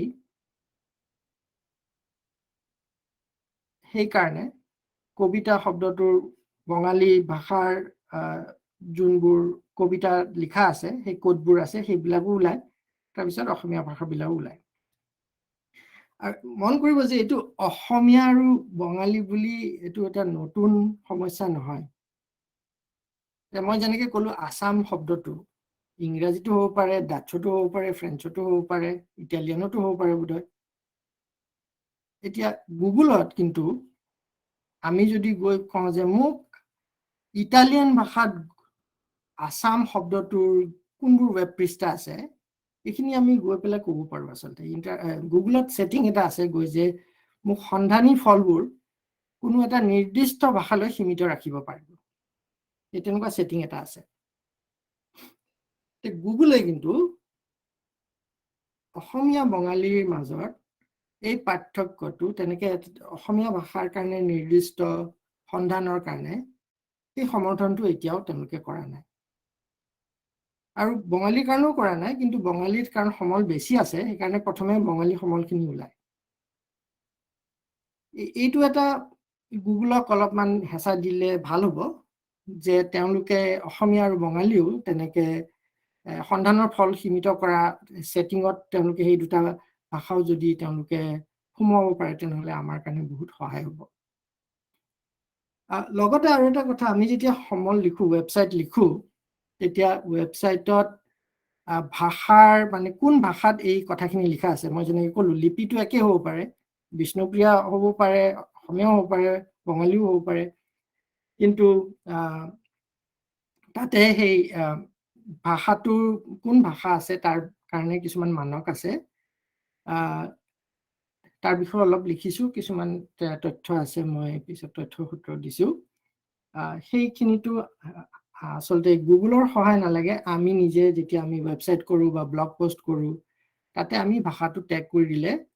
অসমীয়া কথা বুলি উলিয়াব কিন্তু গুগলেও কাম কৰিব লাগিব কাৰণ গুগলে যদি তেনেকে সন্ধানৰ ফল সীমিত কৰিব কৰা ছেটিংটো নিদিয়ে আমাক তেনেহ'লে আমি তেনেকে একেই প্ৰব্লেমটো হ'ব আপুনি যেতিয়া চেষ্টা কৰিব নহয় কবিতাটো গুগলত দেখিব বঙালীখিনি কিন্তু তাৰপিছত কবিতা বুলি শব্দটো সন্ধান নকৰি কবিতা তাৰপিছত এটা স্পেচ দি আমাৰ অসমীয়া ৰ আখৰটো দি পেলাই যদি আকৌ সন্ধান কৰে তেতিয়া দেখিব যে গোটেইখিনি অসমীয়া কবিতাৰ ৱেব পৃষ্ঠাৰ ফল পাব আপোনালোকে এইটো হ'ল মই আগতে যেনেকে কৈছিলো ৰটো হ'ল খাটি অসমীয়া আখৰ ইউনিকোডে দিলে আমাক এইটো কোনো বঙালী ভাষাত লিখা তথ্যত নাপায় সেইকাৰণে এইটো এটা কিটিপ লৈ পেলাই আমি ইণ্টাৰনেটত অসমীয়া ভাষাৰ তথ্য বিচাৰি উলিয়াব পাৰোঁ এইটো আমাৰ ভাষাৰ এটা ভাগ্য যে আমাৰ আখৰ আছে যিটো আমাৰ ভাষাৰ কাৰণে বিশিষ্ট সো এইখিনিয়ে কওঁ আৰু কিছুমান আছে খুঁটিনাটি কথা কিন্তু আলোচনাৰ কাৰণেও ৰাখোঁ বেছি সময় ল'ব বিচৰা নাই বৰ্ণমালা যথাক্ৰমে তথ্য শৃংখল কৰাৰ কথা এনেই এটা পটককে কৈ থৈ দিওঁ যে আপোনালোকে যদি মাইক্ৰ'ছফ্ট এক্সেল ব্যৱহাৰ কৰে অসমীয়া ভাষাৰ বৰ্ণক্ৰম মতে অনুযায়ী আপোনালোকে যদি এক্সেলৰ কোনোবা এখন শীট বনায় বৰ্ণক্ৰম অনুযায়ী আপোনালোকে কথাখিনি শৃংখল কৰিব পাৰে আৰু ইয়াৰ কাৰণে কিছুমান সেটিং আছে বঙালী ভাষাৰ কাৰণেও আছে অসমীয়া ভাষাৰ কাৰণেও আছে ধৰক যদি এইটো বঙালী ভাষাত থাকিলে হয় তেতিয়াহ'লে 5 নম্বৰ শাৰীটো ফন্টটো ওপৰলৈ গুচি গ'লে হয় প্ৰথমে কল হ'ল হয় তাৰপিছত ক্ষণ তাৰপিছত দাম তাৰপিছত হয় কিন্তু অসমীয়া হ'লে এইটো হ'ব কলটো প্ৰথমে তাৰপিছত দাম তাৰপিছত হয় তাৰপিছত ক্ষণ আৰু এইখিনি তেনেকুৱা ধৰণৰ সমৰ্থন উইন্ডোজত আছে সো এইটো তাৰ কাৰণে ইউনিকোডত সেই ভাষাৰ কাৰণে কিছুমান মানক কৰা হৈছে যোনবোৰ মাইক্ৰ'ছফ্ট আৰু আন কোম্পানীয়ে তেওঁলোকে সেইবিলাক তেওঁলোকৰ ছফ্টৱেৰত সেইবোৰ পালন কৰে সেইকাৰণে এইখিনিও জানি থোৱাটো ভাল ধৰক আপোনালোকে ডাঙৰ এখন তালিকা এখন বনাব বিচাৰিছে আৰু সেই তালিকাখন বৰ্ণমালা যথাক্ৰমে শৃংখল কৰিব বিচাৰিছে বা নতুন অভিধান এখন বনাব বিচাৰিছে ইণ্টাৰনেটত এক্সেল ব্যৱহাৰ কৰি তাতে তেনেকে আপুনি শৃংখল কৰিব পাৰিব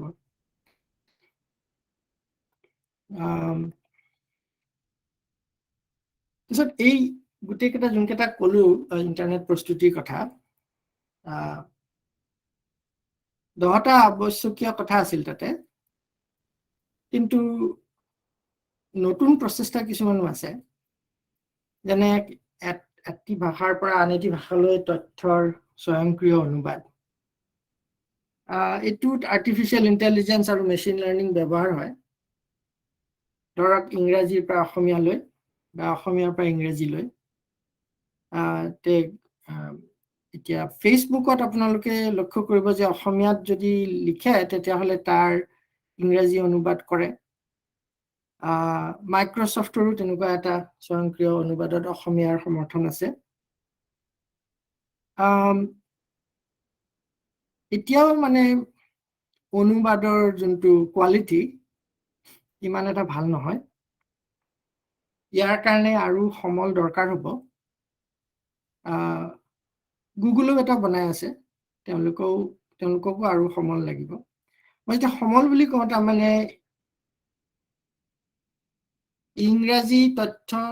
তাৰ অসমীয়া অনুবাদ তেনেকুৱা এটা ডেটাবেছ এটা লাগিব যাতে বাক্য এটা ইংৰাজীত সেই বাক্যৰ অনুবাদ অসমীয়াত এই তেনেকুৱা বাক্যৰ যোৰাক আমি প্যাৰালেল সেন্টেন্স বুলি কওঁ এই প্যাৰালেল সেন্টেন্সৰ এটা ডাঙৰ ডেটাবেছ লাগিব যিমানেই ডাঙৰ হয় ডেটাবেছটো সিমানেই ভাল অনুবাদৰ কোৱালিটি হ'ব এতিয়া ধৰক ইংৰাজীৰ পৰা জাৰ্মান ভাষালৈ এই তেনেকুৱা ডেটাবেছত নিযুত শাৰী আছে তাৰমানে প্যাৰালেল সেন্টেন্সৰ হিন্দীৰ কাৰণে IIT বম্বেত 8 লাখ মানৰ তেনেকুৱা এটা প্যাৰালেল সেন্টেন্সৰ ডেটাবেছ আছে অসমীয়াৰ কাৰণে ফেচবুকেও বোধহয় নিজে তেনেকে কিছুমান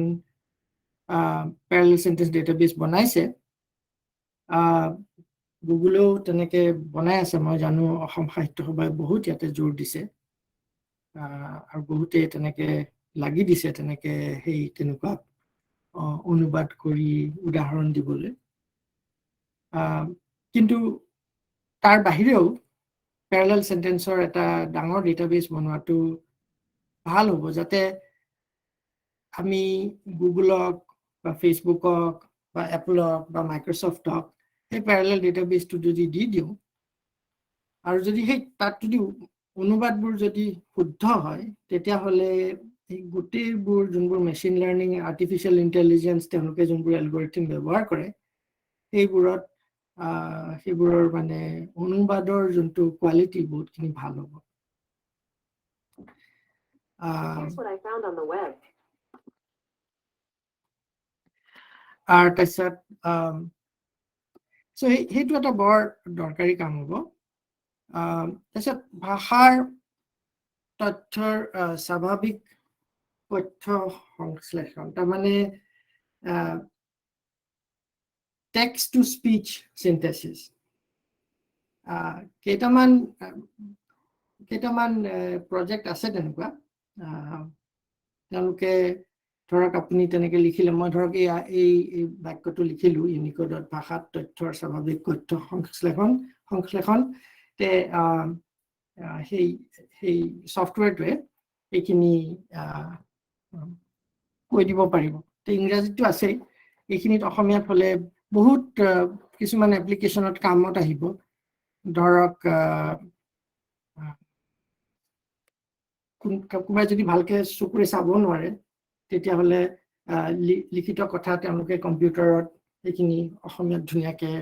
কৈ দিলে তেওঁলোকে পাৰিব কামখিনি কৰিবলৈ, বুজিব পাৰিব। তাৰপিছত তাৰ সম্বন্ধীয় আৰু এটা কাম হৈছে যে কোনোবাই যদি কথা কৈ আছে, সেই কথা কোৱাখিনি চিনাক্তকৰণ কৰি তথ্যলে, ইউনিকোডৰ তথ্যলে সলনি কৰা, যাক আমি স্পিচ ৰেকগনিশ্যন বুলি কওঁ। তো এই তিনিটা অসমীয়াৰ কাৰণে বৰ দৰকাৰী নতুন প্ৰচেষ্টা। মই জানা মতে স্পিচ সিনথেসিস, তাৰমানে কথ্যৰ পৰা তথ্য চিনাক্তকৰণ কৰা, এতিয়ালৈকে মই কোনো প্ৰচেষ্টা দেখা নাই, কিন্তু চাই আছো, আপোনালোকে যদি জানে জনাব আলোচনাৰ সময়ত।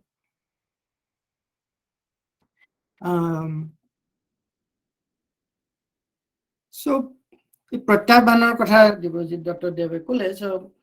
আমি কি কৰিব পাৰো এইখিনিৰ কাৰণে? যোনবোৰ অসমীয়া বানান পৰীক্ষক আছে, স্বয়ংক্ৰিয় বানান পৰীক্ষক, সেইকেইটাক তথ্য সম্পাদকবোৰত সংহত কৰা। তথ্য সম্পাদক মানে ধৰক টেক্সট এডিটৰ বা হোৱাটছএপত বা জিমেইলত, এইবিলাক তথ্য সম্পাদক, কাৰণ তাতে আমি কথাখিনি সম্পাদনা কৰি তাৰপিছত কথাখিনি আমি ব্যৱহাৰ কৰোঁ। তাতে সংহত কৰিব পাৰিলে, তাৰমানে ইন্টিগ্ৰেশ্যন যোনটো কয়, সেইটো এটা বৰ উপযোগী কথা হ'ব। শব্দৰ যোনটো স্বেচ্ছাসেৱক গোট আছে, তেওঁলোকে এই কথাটোৰ বিষয়ে ভাবি আছে। তেওঁলোকৰ যোনটো লিটিকাই বানান পৰীক্ষকটো যদি সংহত কৰিব পাৰে কিছুমান তেনেকুৱা তথ্য সম্পাদক সফটওয়্যাৰ। অসমীয়া ইনপুটৰ বাবে ব্যাকৰণ পৰীক্ষকৰ বিকাশ, এইখিনি সফটওয়্যাৰৰ বহুতখিনি কাম কৰিব পাৰে। যেনেকে ইংৰাজীত যেনেকে ব্যাকৰণ পৰীক্ষক আছে, গ্ৰামাৰ চেকাৰ, তেনেকুৱা গ্ৰামাৰ চেকাৰ অসমীয়াৰ কাৰণেও ভাল হ'ব। সফটওয়্যাৰৰ মানুহে এইখিনিত বহুতখিনি কাম কৰিব পাৰে। ইয়াতেও বহুতখিনি আৰ্টিফিচিয়েল ইন্টেলিজেন্স, মেচিন লাৰ্নিং ব্যৱহাৰ কৰি কাম কৰিব পাৰি। অনুবাদত যেনেকে ব্যৱহাৰ হয়, আৰু এইখিনিত বিকাশ কৰিলে ধৰক অসমীয়া ভাষাৰ তথ্যৰ কোৱালিটি বাঢ়িব আৰু মানুহে বেছিকে লিখিব। তাৰপিছত ইণ্টাৰনেটত আমি যেতিয়া অসমীয়া সমল বনাওঁ, ধৰক ব্লগ পোষ্ট বা ৱেব পেজ, এতিয়া অসমীয়া ভাষাৰ এই কথাখিনি যে অসমীয়া ভাষাত সেইটো টেগ কৰিব পাৰি, AS বুলি এটা টেগ আছে, মানক বুলি কৰা হৈছে ৱেবত। সেই টেগটো কৰাটো বৰ দৰকাৰ। আপোনালোকে যদি অসমীয়া উইকিপিডিয়াত যায়, দেখিব যে তাৰ গোটেইবোৰ ৱেব পৃষ্ঠাত এই টেগটো আছে সেইকাৰণে অসমীয়া উইকিপিডিয়াৰ কথাখিনি আমি সদায় জানিম যে এইটো অসমীয়া ভাষাত তাৰপিছত গুগলত অগ্ৰণী সন্ধান তাৰমানে এডভান্স চাৰ্চত অসমীয়ালৈ সীমিত ৰাখিব পাৰি যাতে সন্ধানৰ ফলখিনি অসমীয়া ভাষাকো তেনেকে যুক্ত কৰাৰ বাবে এই তেওঁলোকক হেঁচা দিব লাগিব আৰু তাৰপিছত ভাল এটা OCR ছফ্টৱেৰ অসমীয়াৰ বাবে বৰ কামত আহিব আমাৰ বহুতখিনি তেনেকুৱা পুৰণি গ্ৰন্থ আছে সেই গ্ৰন্থবোৰ ছপা কৰা আছে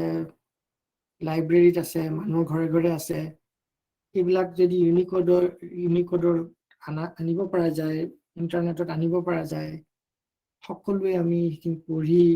বুজি তাৰ ওপৰত আৰু ৰিচাৰ্চ কৰি ভাষাৰ বাবে আমি আৰু কাম কৰিব পাৰিম আৰু 6 নম্বৰটো হ'ল অসমীয়াৰ বাবে নতুন নতুন ফন্ট ডিজাইন কৰা কাৰণ বহুত বেলেগ বেলেগ কামত বেলেগ বেলেগ ফন্ট লাগে ধৰক বিয়াৰ কাৰ্ড এখনৰ কাৰণে অলপ ধুনীয়া ফন্ট ষ্টাইলটো বেলেগ হ'ব খবৰ কাগজৰ কাৰণে বেলেগ ফন্ট বা ফোনৰ কাৰণে বেলেগ ফন্ট ফন্ট ডিজাইনাৰ আছে যাৰ গ্ৰাফিক আৰ্টিষ্ট গ্ৰাফিক ডিজাইনৰ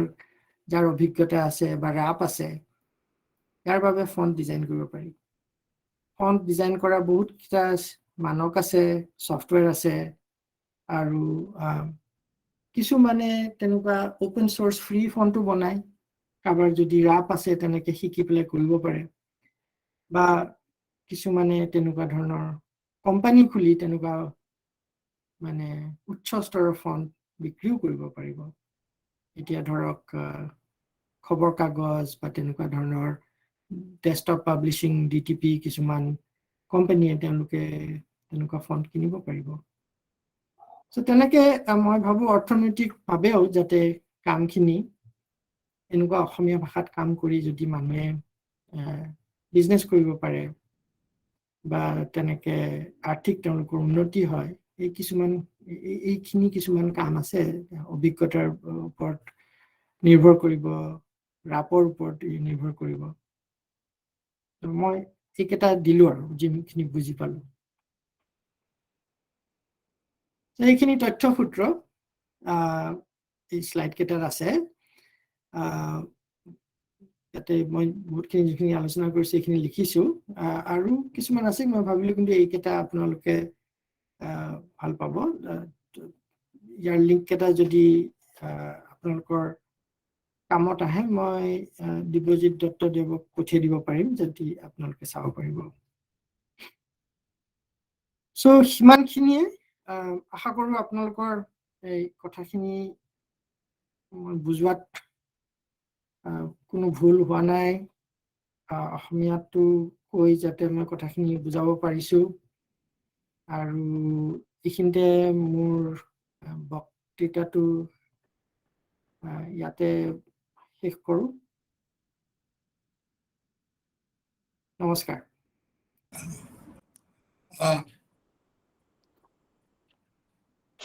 সত্যজিৎ ডাঙৰীয়া আপোনালৈ বহুত বহুত ধন্যবাদ থাকিল এতিয়া আমি আমাৰ প্ৰশ্ন আৰু উত্তৰ সৈতেনত যাম গতিকে যিসকলৰ নিজৰ সুধিবলগীয়া আছে তেওঁলোকে সুধিব পাৰে কিন্তু সুধাৰ আগতে অলপমান নিজৰ পৰিচয়টো দিলে ভাল হয় কাৰণ বহুত কেইজন বাহিৰৰ পৰা আছে প্ৰণৱ আপুনি কিবা সুধে যদি আৰম্ভ কৰিব পাৰে নাই তেখেতে ইমান ধুনীয়াকে বুজাইছে যে সুধিবলগীয়া একোৱেই নাই বৰ ভাল লাগিলে মৰমেৰে কৈছে বহুত ধন্যবাদ অতি আপুনি কৈ লওক মোৰ ক'ব লগা একো নাই আৰু কওক বেলেগ যিজনে ক'ব কৈছে কওক অভিজিৎ দত্ত তেখেতে মেছেজ কৰি দিছে যে MS অফিসত গীতাঞ্জলি ফন্ট কাম কৰিব পৰা নাই সাপোৰ্ট কৰা নাই ইয়াৰ কাৰণটো সুধিছে গীতাঞ্জলি ফন্ট যেটো আপুনি অলপ আগতে বুজাই দিছে আৰু এই কাৰণটো কি সুধিছে তেখেত অভিজিত দত্ত নৰ্থ লখিমপুৰ কলেজৰ অসমীয়া বিভাগৰ স্নাতকৰ 6th চেমিষ্টাৰ ছাত্ৰ আপুনি হয় ভাল লাগিল অভিজিত দত্ত আপুনি পঢ়ি আছে এনেকুৱা স্নাতকোত্তৰ স্তৰত গীতাঞ্জলি ফণ্টটোৰ মানে সমস্যাটো হ'ল মই বুজাইছিলো অলপমান শ্লাইডত যে তেওঁলোকে অসমীয়া আখৰৰ বাবে নিৰ্দিষ্ট কৰা কোডবোৰ বোৰৰ কাৰণে ফণ্টবোৰ তেনেকে মানক হিচাপে বনোৱা নাই যে ধৰক তেওঁলোকে ধৰক অসমীয়া ৰ আখৰটোৰ কাৰণে যোনটো কোড আছে সেইটোৰ কাৰণে ইউনিকোডৰ বেলেগ এটা ফণ্টত যদি ব্যৱহাৰ কৰে ধৰক MS ৱৰ্ডত বৃন্দা যদি ব্যৱহাৰ কৰে তেতিয়াহ'লে সেই ৰ আখৰটো ওলাব কিন্তু গীতাঞ্জলি ফণ্টত ৰ আখৰটো ৰূপটো উলিয়াবলৈ আচলতে ইংৰাজীৰ যোনটো এক আখৰ আছে সেই এক আখৰটোৰ কোডৰ কাৰণে সেই ৰূপটো বনোৱা হৈছে তো গীতাঞ্জলিয়ে এই কামটো কিয় কৰিলে যে যেতিয়া তেওঁলোকে আৰম্ভ কৰিলে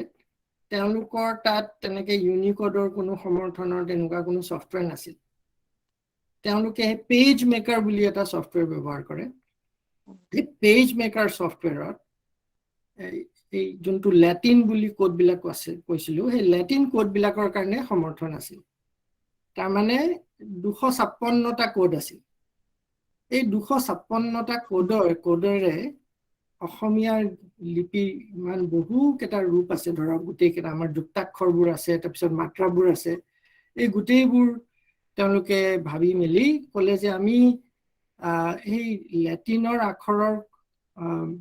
কোডবিলাকৰ কাৰণে অসমীয়াৰ আকৃতিবোৰ দি তেনেকে আমি কাম চলাম এই তেনেকে কাম চলোৱা হ'ল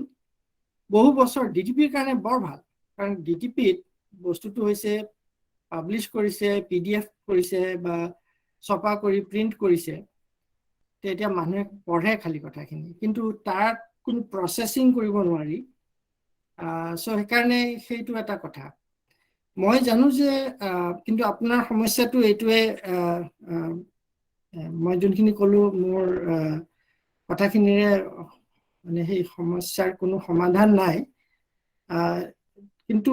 কিছুমান টুলছ আছে যোনবোৰে আপুনি গীতাঞ্জলি ফণ্টত লিখা যোনবোৰ কথা আছে যোনবিলাক সেই লেটিন কোডবোৰ ব্যৱহাৰ কৰে তাৰ পৰা কনভাৰ্ট কৰি পেলাই ইউনিকোডলৈ কনভাৰ্ট কৰিব পাৰে তেতিয়া আপুনি বৃন্দা বা তেনেকুৱা ফণ্ট ব্যৱহাৰ কৰিব পাৰে সো সেইটো এটা উপায় আছে কিন্তু এইটোও কথা যে আপুনি মাইক্ৰ'ছফ্ট ৱৰ্ডত বহুত তেনেকুৱা ফণ্ট পাব য'ত ইউনিকোডতেই অসমীয়াৰ আখৰৰ কাৰণে ভাল সমৰ্থন আছে সো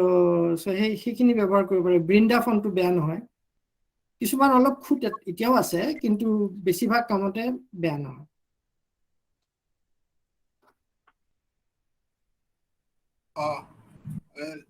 চাইদা জেছমিন বাইদেউ আপুনি বহুত দূৰৰ পৰা জইন কৰিছে আপোনাৰ প্ৰশ্ন নহলে কিবা আপোনাৰ ভাৱ থাকিলেও ক'ব পাৰে কিবা ক'বলগীয়া থাকে প্ৰশ্ন মোৰ নাই তুমি ইমান ধুনীয়াকে সত্যজিৎ ইমান ধুনীয়াকে কথাবিলাক বুজাই দিছা বৰ ভাল পাইছো আৰু মই খালি মানে এই মই ফোনত চাইছো সেইকাৰণে এই যিবিলাক প্ৰেজেন্ট কৰিছা সেইবিলাক যদি ইমেইল কৰি দিয়া মানে মই ভাল পাম নিশ্চয় সকলোৰে মানে হেৰি হ'ব সুবিধা হ'ব আৰু এটা কথা কওঁ মই মানে সেই গুগলৰ হেৰিত 10,000 ভৰাইছো দেই sentences হয় বাইদেউ মই নিজৰ ফালৰ পৰা 10,016টা হয় জানো আপুনি বহুতখিনি মই বাইদেৱে আকৌ বহুতখিনি এইটো কাম কৰিছে আকৌ কৰিম কিছুমান বহুত ভুল বস্তু আছে মানে তাত বহুত সেইবিলাক কিয় হয় ক'বলৈ নোৱাৰো ভুলকে মানুহে ভৰাই এনে মানে গুগলে সেইটো নিজে কৰে আই ডোন্ট নো কিছুমান মানে ভুল ট্ৰান্সলেচন আছে হয় বাইদেউ ফেচবুকতো বহুত ভুল দিয়ে হয় ট্ৰান্সলেট বহুত উল্টা পুল্টা কথা দিয়ে ফেচবুকত দেখিছো মই সদায় দিওঁ আৰু তেওঁলোকক কওঁ আৰু ফিডবেকটো দিওঁ হয় সেই কাৰণে মই ভাবো যে তেনেকুৱা এটা প্যাৰেলাল সেন্টেন্সৰ এটা ডেটাবেস যোনটো কোনো এটা তেনেকুৱা এটা যিটো মানে কোনো এটা কোম্পানীৰ হাতত নাথাকে ধৰক গুগল বা এপল বা ফেসবুক ইহঁতৰ হাতত যেন নাথাকে কিন্তু ওপেন সোৰ্স হয় যে আমি তাৰ কোৱালিটিটো আমি বুলি কৈছো যে জানা মানুহে ধৰক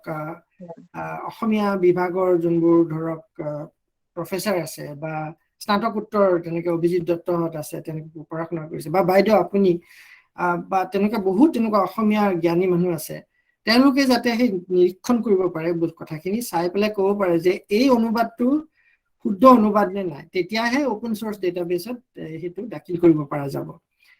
এতিয়া তেনেকুৱা এটা ডাঙৰ এটা ডেটাবেস যদি বনাব পৰা যায় তেতিয়াহ'লে সেই ডেটাবেসটো ধৰক অসম সাহিত্য সভা বা গুৱাহাটী বিশ্ববিদ্যালয় যদি কয় যে এই ইয়াৰ যোনখিনি সমল আছে ইয়াৰ যোনবোৰ প্যাৰেলাল সেন্টেন্স ডেটাবেস এইখিনি শুদ্ধ আৰু গুগল আপোনালোকে এইটো ব্যৱহাৰ কৰক আপোনাৰ স্বয়ংক্ৰিয় অনুবাদকৰ কাৰণে এপল আপোনালোকে ব্যৱহাৰ কৰক ফেসবুক আপোনালোকে ব্যৱহাৰ কৰক তেতিয়া কি হ'ব আমাৰ ভাষাৰ কাৰণে বহুতখিনি তেনেকুৱা মেচিন লাৰ্নিঙৰ কোৱালিটিটো বহুতখিনি ভাল হ'ব এতিয়া ইটালিয়ান জাৰ্মান তাৰ এই ভাষাবিলাকৰ কাৰণে আছে ডাঙৰ ডাঙৰ ডেটাবেস যোনবিলাক গুগলে গৈ পেলাই ব্যৱহাৰ কৰে আমাৰ অসমীয়া ভাষাৰ কাৰণে এতিয়ালৈকে নাই যে তেনেকুৱা এটা যদি প্ৰচেষ্টা কৰিব পৰা যায় আমাৰ অনুষ্ঠানবিলাকৰ লগত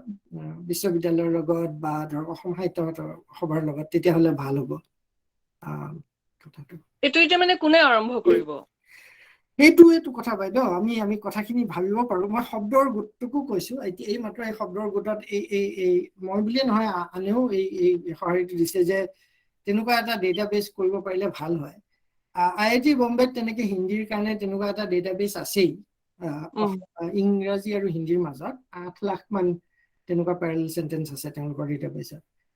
তেওঁলোককো আমি কথা পাতি চাব পাৰো তেওঁলোকৰ লগত পাতি চাও তেওঁলোকে অসমীয়াৰ কাৰণেও কৰিব পাৰে কাৰণ তেওঁলোকৰ চেণ্টাৰটো হৈছে ইণ্ডিয়ান ল্যাঙ্গুৱেজ টেকনলজি সিফিট বুলি কয় কাৰোবাৰ আছে নেকি সুধিবলগীয়া নহলে মই এটা কথা আপোনাক সুধি চাওঁ আপুনি যদিও অলপমান কৈ দিছে যে এতিয়া বহুত আমাৰ নিউজ পেপাৰ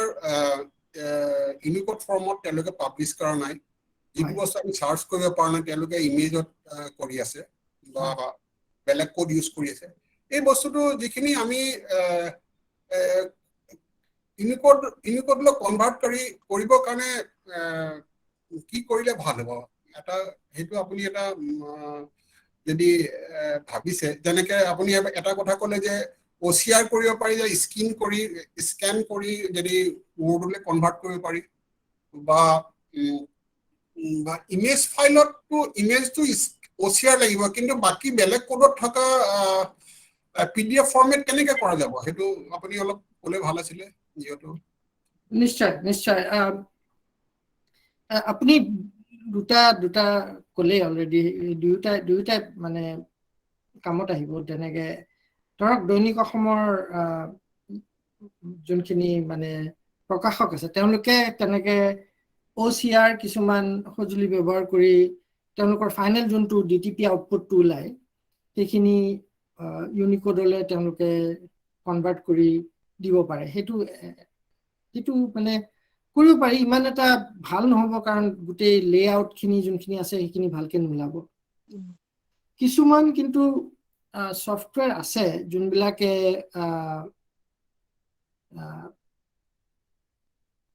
যোনখিনি কথাখিনি যোনখিনি এতিয়া যিখিনি কথা হেৰিত আছে আপোনাৰ গীতাঞ্জলিৰ এই কোডবিলাকত আছে সেই কোডবিলাকৰ পৰা ইউনিকোডৰ কোডলৈ কনভাৰ্ট কৰা তেনেকুৱা কনভাৰ্টাৰ কেইটামান আছে ৰামধেনু বুলি যোনটো সফটওয়্যাৰ কোম্পানী আছে বা ৰামধেনু সফটওয়্যাৰৰ যোনে নিৰ্মাণ কৰে তেওঁলোকে সফটওয়্যাৰ কিছুমান বনাইছে যে গীতাঞ্জলিৰ পৰা ইউনিকোডলৈ সলনি কৰা কনভাৰ্ট কৰা কিছুমান সফটওয়্যাৰ আছে সেই সফটওয়্যাৰবোৰ ব্যৱহাৰ কৰিব পাৰি কোনোবাই যদি নতুনকে DTP কামত ওলাইছে তেওঁলোকে তেখেতসকলে হেৰিও কৰিব পাৰে তেখেতসকলে মাইক্ৰ'ছফ্টৰ অফিচৰ টুলবিলাক ব্যৱহাৰ কৰিব পাৰে, তাতে অসমীয়া ভাষাৰ কাৰণে পুৰা সমৰ্থন আছে। চ' মই ভাবোঁ যদি কোনোবা এখন অনুষ্ঠান আছে য'ত মানে আগতে গীতাঞ্জলি আৰু DTP তেনেকে ব্যৱহাৰ কৰিছিল, তেখেতসকলে এই ৰামধেনুৰ নিচিনা ছফ্টৱেৰ ইউনিকোড কনভাৰ্টাৰ ব্যৱহাৰ কৰিব পাৰে, বা নতুনকে মাইক্ৰ'ছফ্টৰ যোনবোৰ টুলছ আছে, মাইক্ৰ'ছফ্ট ৱৰ্ড, মাইক্ৰ'ছফ্ট পাব্লিশ্বাৰ, এইবোৰ ব্যৱহাৰ কৰি ইউনিকোড ব্যৱহাৰ কৰিব পাৰে। এটা মই ভাল দেখিছোঁ দিব্যজিৎ দত্তদেৱ আৰু সকলোকে, যে চেণ্টিনেলৰ এখন খবৰ কাগজ আছে, আজিৰ অসম বোধহয়, নহয় মোৰ নামটো ভুল হ'ব পাৰে, কিন্তু চেণ্টিনেলৰ খবৰ কাগজখনে গোটেইখিনি অসমীয়া খবৰ কাগজখন গোটেইখিনি ইউনিকোডত দিছে। মই এই চালে আপোনাক দেখুৱাই দিব পাৰিম। sentinel.com যদি যাওঁ, তাতে Sentinel Assam, sorry.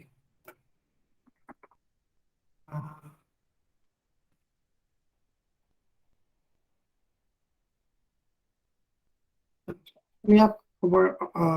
মই ঠিক ধৰিব পৰা নাই মাত্ৰ, কিন্তু মই কিছুদিন আগতে চাইছিলোঁ তেওঁলোকৰ অসমীয়া যোনখন খবৰ কাগজ আছে, এই গোটেইখন ৱেবত তেওঁলোকে ইউনিকোডত দিছে। চ' সেই তেনেকুৱা কাম নিশ্চয় কৰিব পৰা যাব। আৰু এটা আমি তেওঁলোকৰ লগত যোগাযোগ কৰিব পাৰোঁ, চাব পাৰোঁ তেওঁলোকে কি কয়, যে তেনেকুৱা ধৰণৰ তেওঁলোকে আলোচনাত আহিব পাৰে নেকি, যে তেওঁলোকে কি কৰিলে। কাৰণ আগতে চেণ্টিনেলৰো বোধহয় তেনেকে গীতাঞ্জলিয়ে ব্যৱহাৰ কৰিছিল, কিন্তু আজিকালি ইউনিকোডলৈ আনিলে। যে আমি তেনেকুৱা অসমৰ কিছুমান নাম কৰা তেনেকুৱা খবৰ কাগজৰ পাব্লিশ্বাৰৰ লগত কথা পাতি তেওঁলোকৰ অভিজ্ঞতা, কেনেকে তেওঁলোকে ইউনিকোডলৈ আহিলে, ধৰক চেণ্টিনেলৰ যোনখন অসমীয়া খবৰ কাগজখন ইউনিকোডত কেনেকে আনিলে, তেতিয়া আমি তেওঁলোকৰ অভিজ্ঞতাৰ পৰা শিকিব পাৰিম। বাৰু এইখিনিতে মই আৰু এটা কথা সুধিব বিচাৰিছো,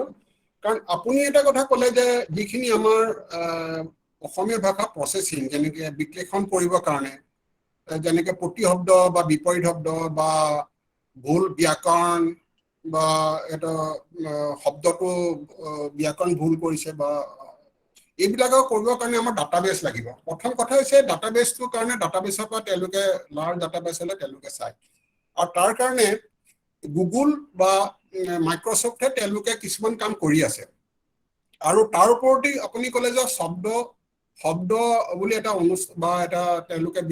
এটা অনুষ্ঠানত এইটো ক্ষেত্ৰত কৰি আছে। কিন্তু আমাৰ কথাটো হৈছে যে আল্টিমেটলি বস্তুটো যোনে যি কৰক লাগিলে গৈ আল্টিমেটলি কোম্পানীবিলাকৰ যিটো প্ৰডাক্টৰ লগত ইণ্টিগ্ৰেশ্যন কৰিব লাগিব। কাৰণ সেই বস্তুটো যদি আমিও এটা যদি ভাবো বা শব্দৰ লগতো যদি আমি ভাবো, সেই বস্তুটো কেনেকে কৰা যায়। কাৰণ ঘটনাটো হৈছে আমাৰ ইয়াত বহুত কলেজৰ ল'ৰা ছোৱালী আছে, তেওঁলোকক এটা আমি প্ৰজেক্ট হিচাপে দিব পাৰো যে আপোনালোকে শব্দ ভৰাওক বা আখৰবিলাক কাৰেক্ট কৰক, কিন্তু সেই বস্তুটো কেনেকে কৰিব, যিহেতু আল্টিমেটলি গৈ পেলাই যে বস্তুৰ প্ৰডাক্টৰ লগত ইণ্টিগ্ৰেশ্যনটো কেনেকে কৰা যায়, সেইটো অলপ ক'লে ভাল আছে। নিশ্চয় নিশ্চয়, এইটো বৰ ভাল কথা। আৰু আচলতে শব্দৰ যোনটো স্বেচ্ছাসেৱক গোট আছে, তেওঁলোকেও এই কথাটো ভাবিব ধৰিছে কেনেকে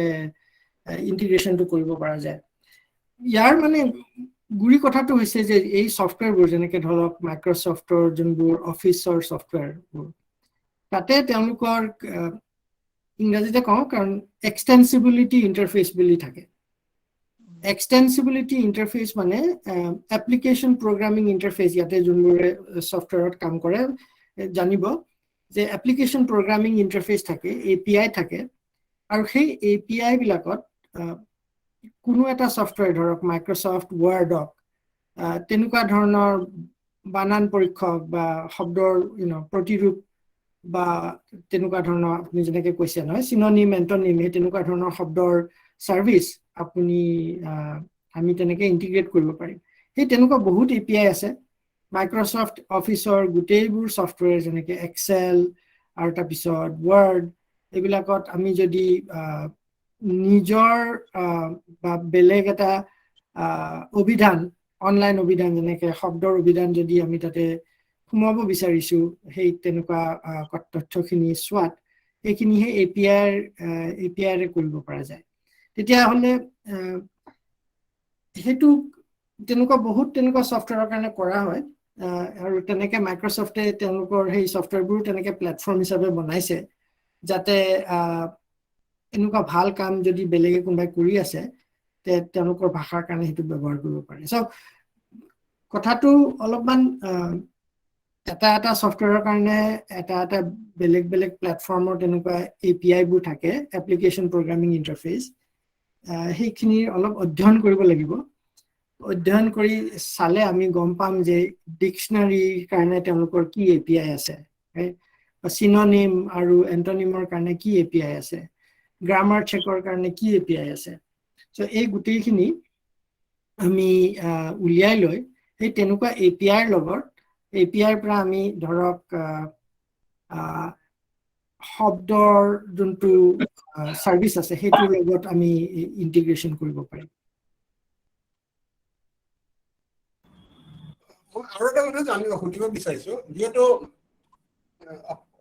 আপুনি কৈছে যে বহুত জেগাত কিছুমানে কৰি আছে আপোনাৰ অলপমান আছে নেকি যে যি কোনসকলে কৰি আছে যাতে আমিও আমাৰ যিসকল ইণ্টাৰেষ্ট তেওঁলোকে সেইবিলাক কামত নিজকে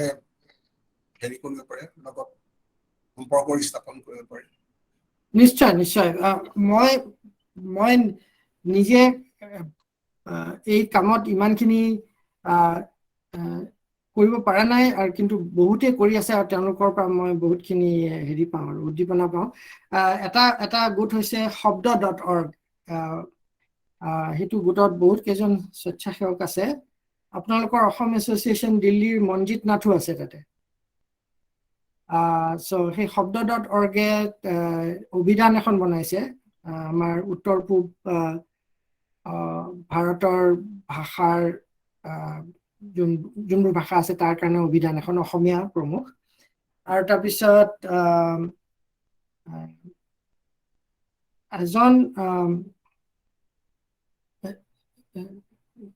আৰু কেইজনমান এটা গ্ৰুপ আছে এটা আছে ৰোডালি বুলি গ্ৰুপ এটা আছে তাৰপিছত আৰু আমাৰ ইয়াতে তেখেতসকলক মই চিনি নাপাওঁ কিন্তু মই দেখিছো যে ধৰক jahnobi.net বুলি এটা কোম্পানী আছে jahnobi.net তেওঁলোকে বহুতখিনি এই কনভাৰ্সনৰ কিছুমান টুল যেনেকৈ গীতাঞ্জলিৰ পৰা ইউনিকোড বা ৱৰ্ড প্ৰচেছৰ য'ত অসমীয়াত আমি টাইপ কৰিব পাৰোঁ তেনেকুৱা ধৰণৰ কাম কৰি আছে কিন্তু এইকেইটা উদাহৰণহে হিচাপে দিছো কাৰণ তেনেকুৱা আৰু লম্বা লিষ্ট এটা আছে মই মোৰ যোনখিনি লিখা আছে তাৰ পৰা মই এই মিটিঙৰ পিছত আপোনালোকলৈ পঠিয়াই দিব পাৰিম মোৰ তাত যোনখিনি লিষ্ট আছে ওকে আৰু কোনোবা আছে নেকি কাৰোবাৰ কিবা সুধিবলগীয়া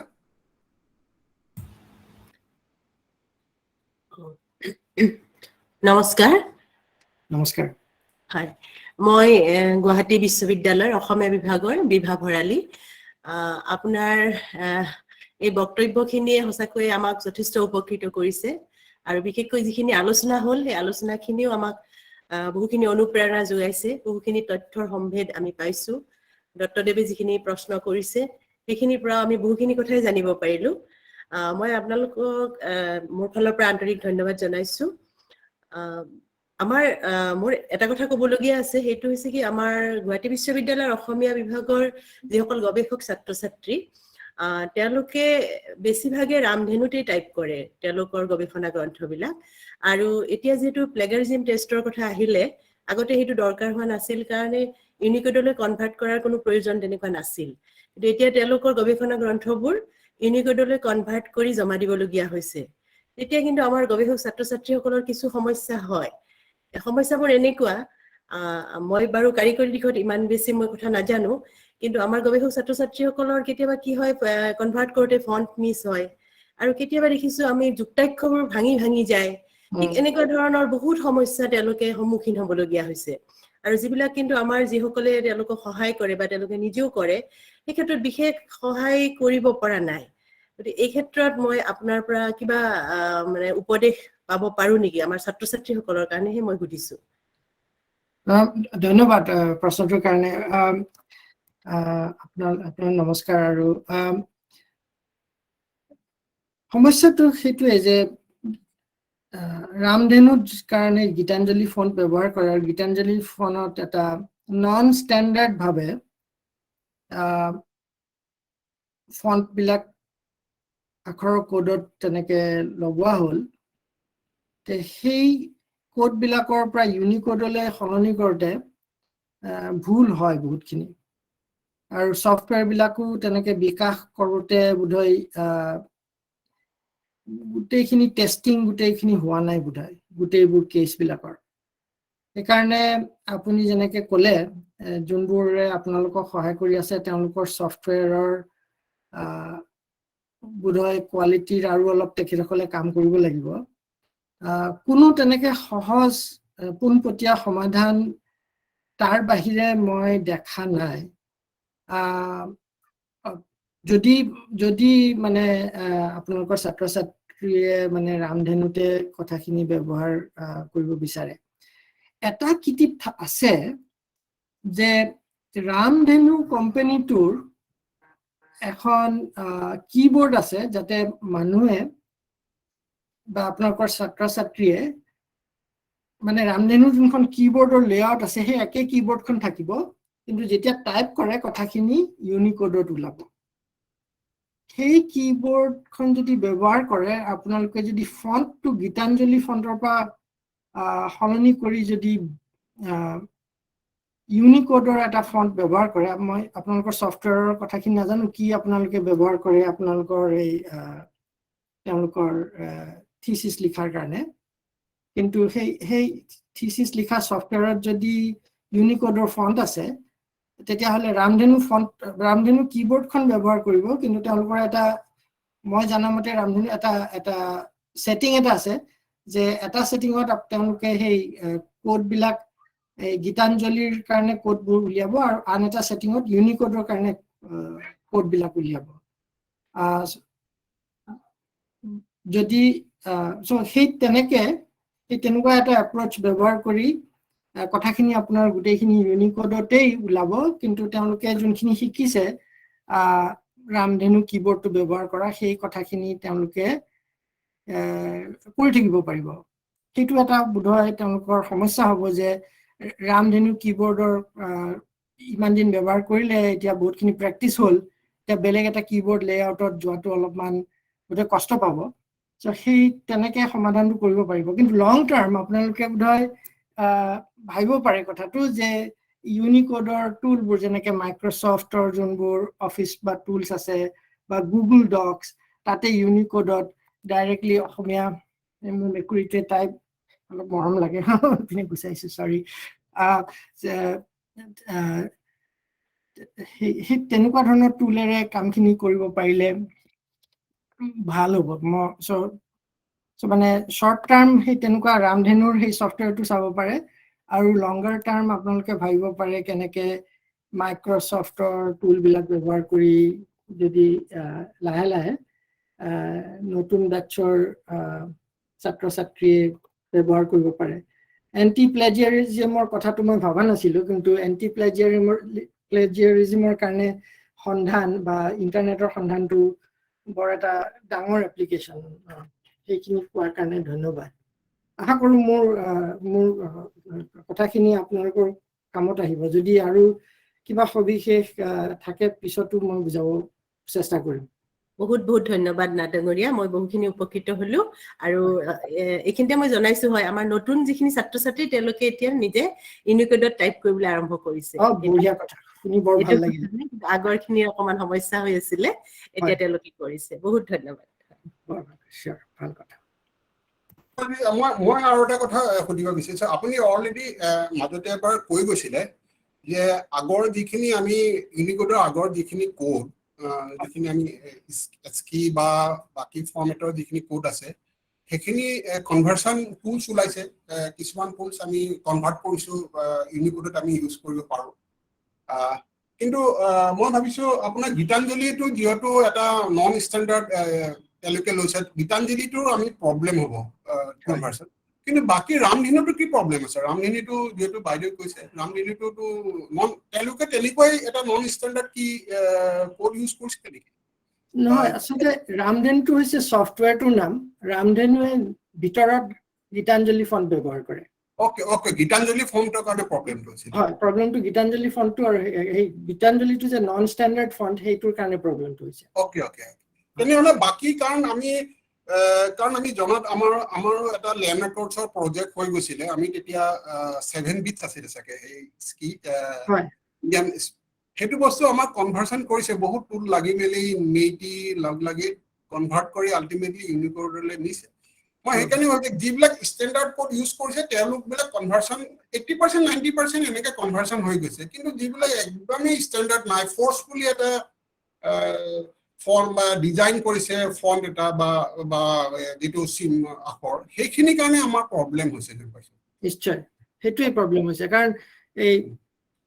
গীতাঞ্জলিটো বোধহয় এই পেজ মেকাৰ ছফটৱেৰৰ লগত কোনোবাই বনালে বোধহয় অসমীয়া ভাষাৰ বাহিৰেও আন ভাৰতীয় ভাষাৰ কাৰণেও বোধহয় বনোৱা হৈছিল তাৰ পৰা বস্তু লাহে লাহে অসমীয়াটো ব্যৱহাৰ হ'ব হ'ল সো সেইখিনিৰ পৰা যদি মানুহে আঁতৰি গৈ ইউনিকোডলৈ যায় তেতিয়াহ'লে সহজ হ'ব আৰু কনভাৰ্টাৰ বিলাকৰ যোনবিলাকে কনভাৰ্টাৰ বনায় ইয়াতে সেইটো এটা ভাল কাম হ'ব পাৰে বিজনেছ এটা হ'ব পাৰে যে এটা হাই কোৱালিটি কনভাৰ্টাৰ এটা যদি বনাব পাৰে গীতাঞ্জলিৰ পৰা হেৰিলৈ ইউনিকোডলৈ এইটো মানে খুব এটা পোনপটীয়া কনভাৰ্টাৰ নহ'ব অলপ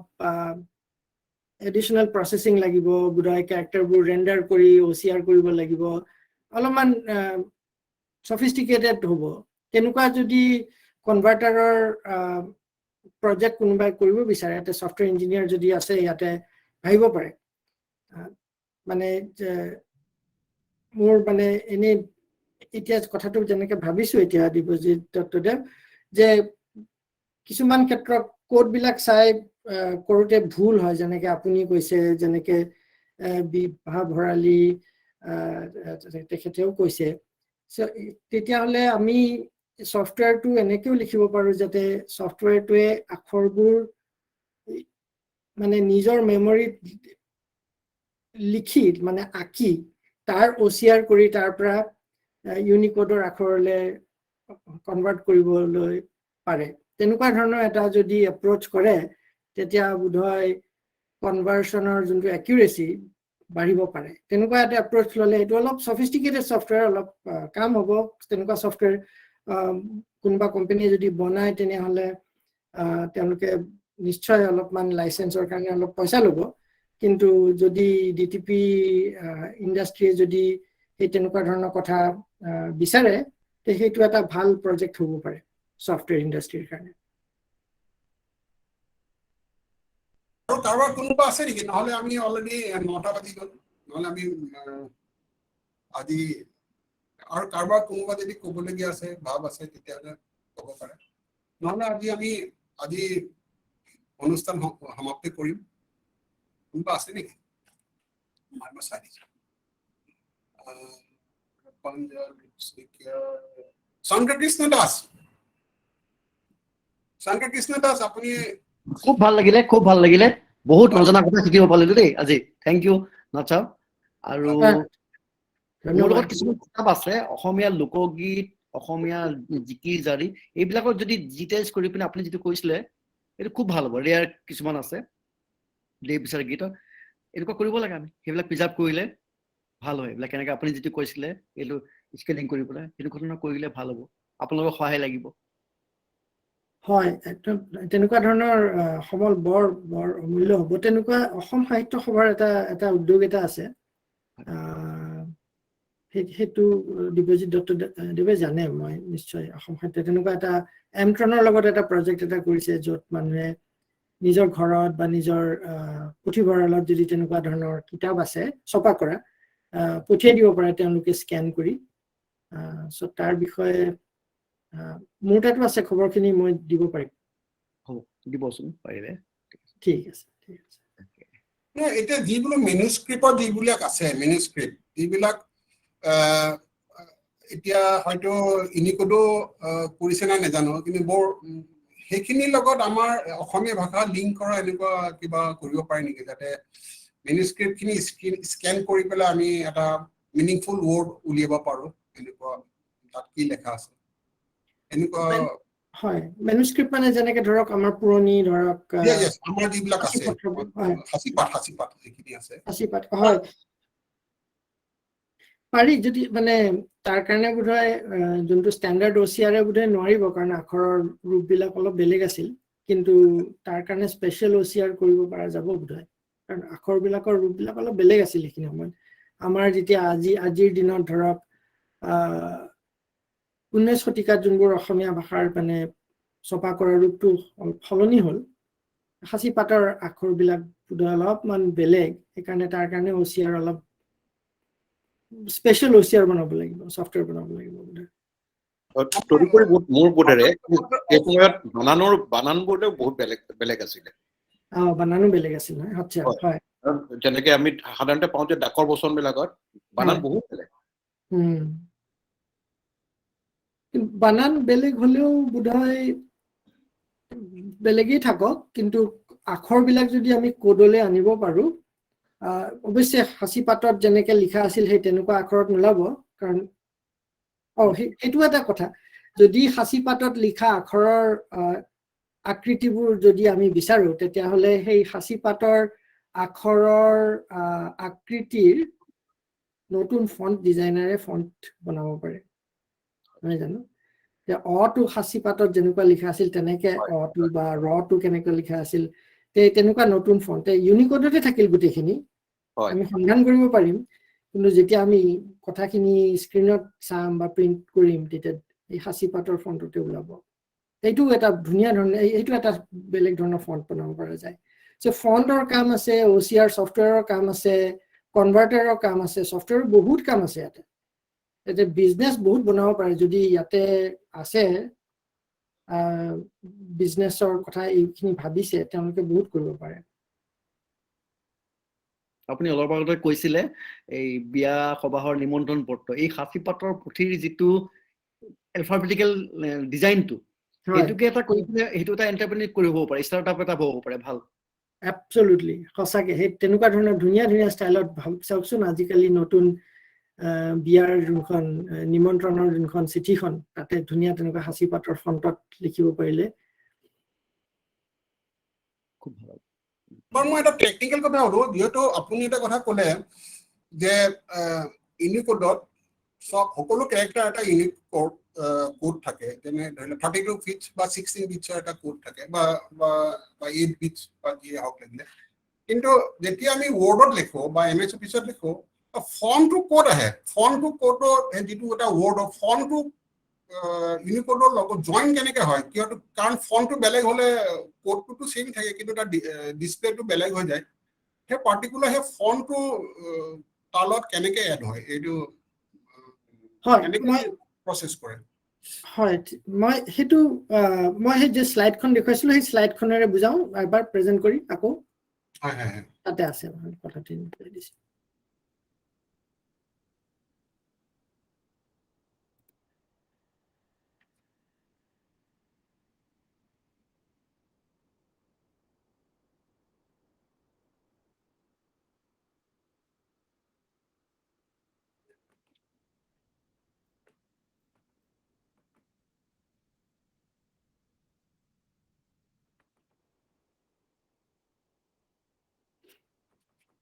এই স্লাইডখনৰ কথা কৈছো মই দেখুৱাই আছো যে আপুনি যেটা কৈছে বি আখৰটো টাইপ কৰিলো 66 টো কোডটো গল হয় কম্পিউটাৰৰ পৰা কিবৰ্ডৰ পৰা তাৰপিছত সফটৱেৰে আখৰৰ কোডটো আকৃতিৰ ফন্টত বিচাৰি উলিয়ালে হয় হয় এতিয়া যদি এতিয়া আপুনি ধৰক এই যোনটো স্ক্ৰীনত মই দেখাইছো আপুনি যদি মাইক্ৰসফট ওয়াৰ্ড সফটৱেৰ ব্যৱহাৰ কৰি আছে এতিয়া এই বহুত কেইটা ফন্ট থাকিব পাৰে তাতে আপোনাৰ টাইমছ নিউ ৰোমান থাকিব পাৰে এৰিয়েল থাকিব পাৰে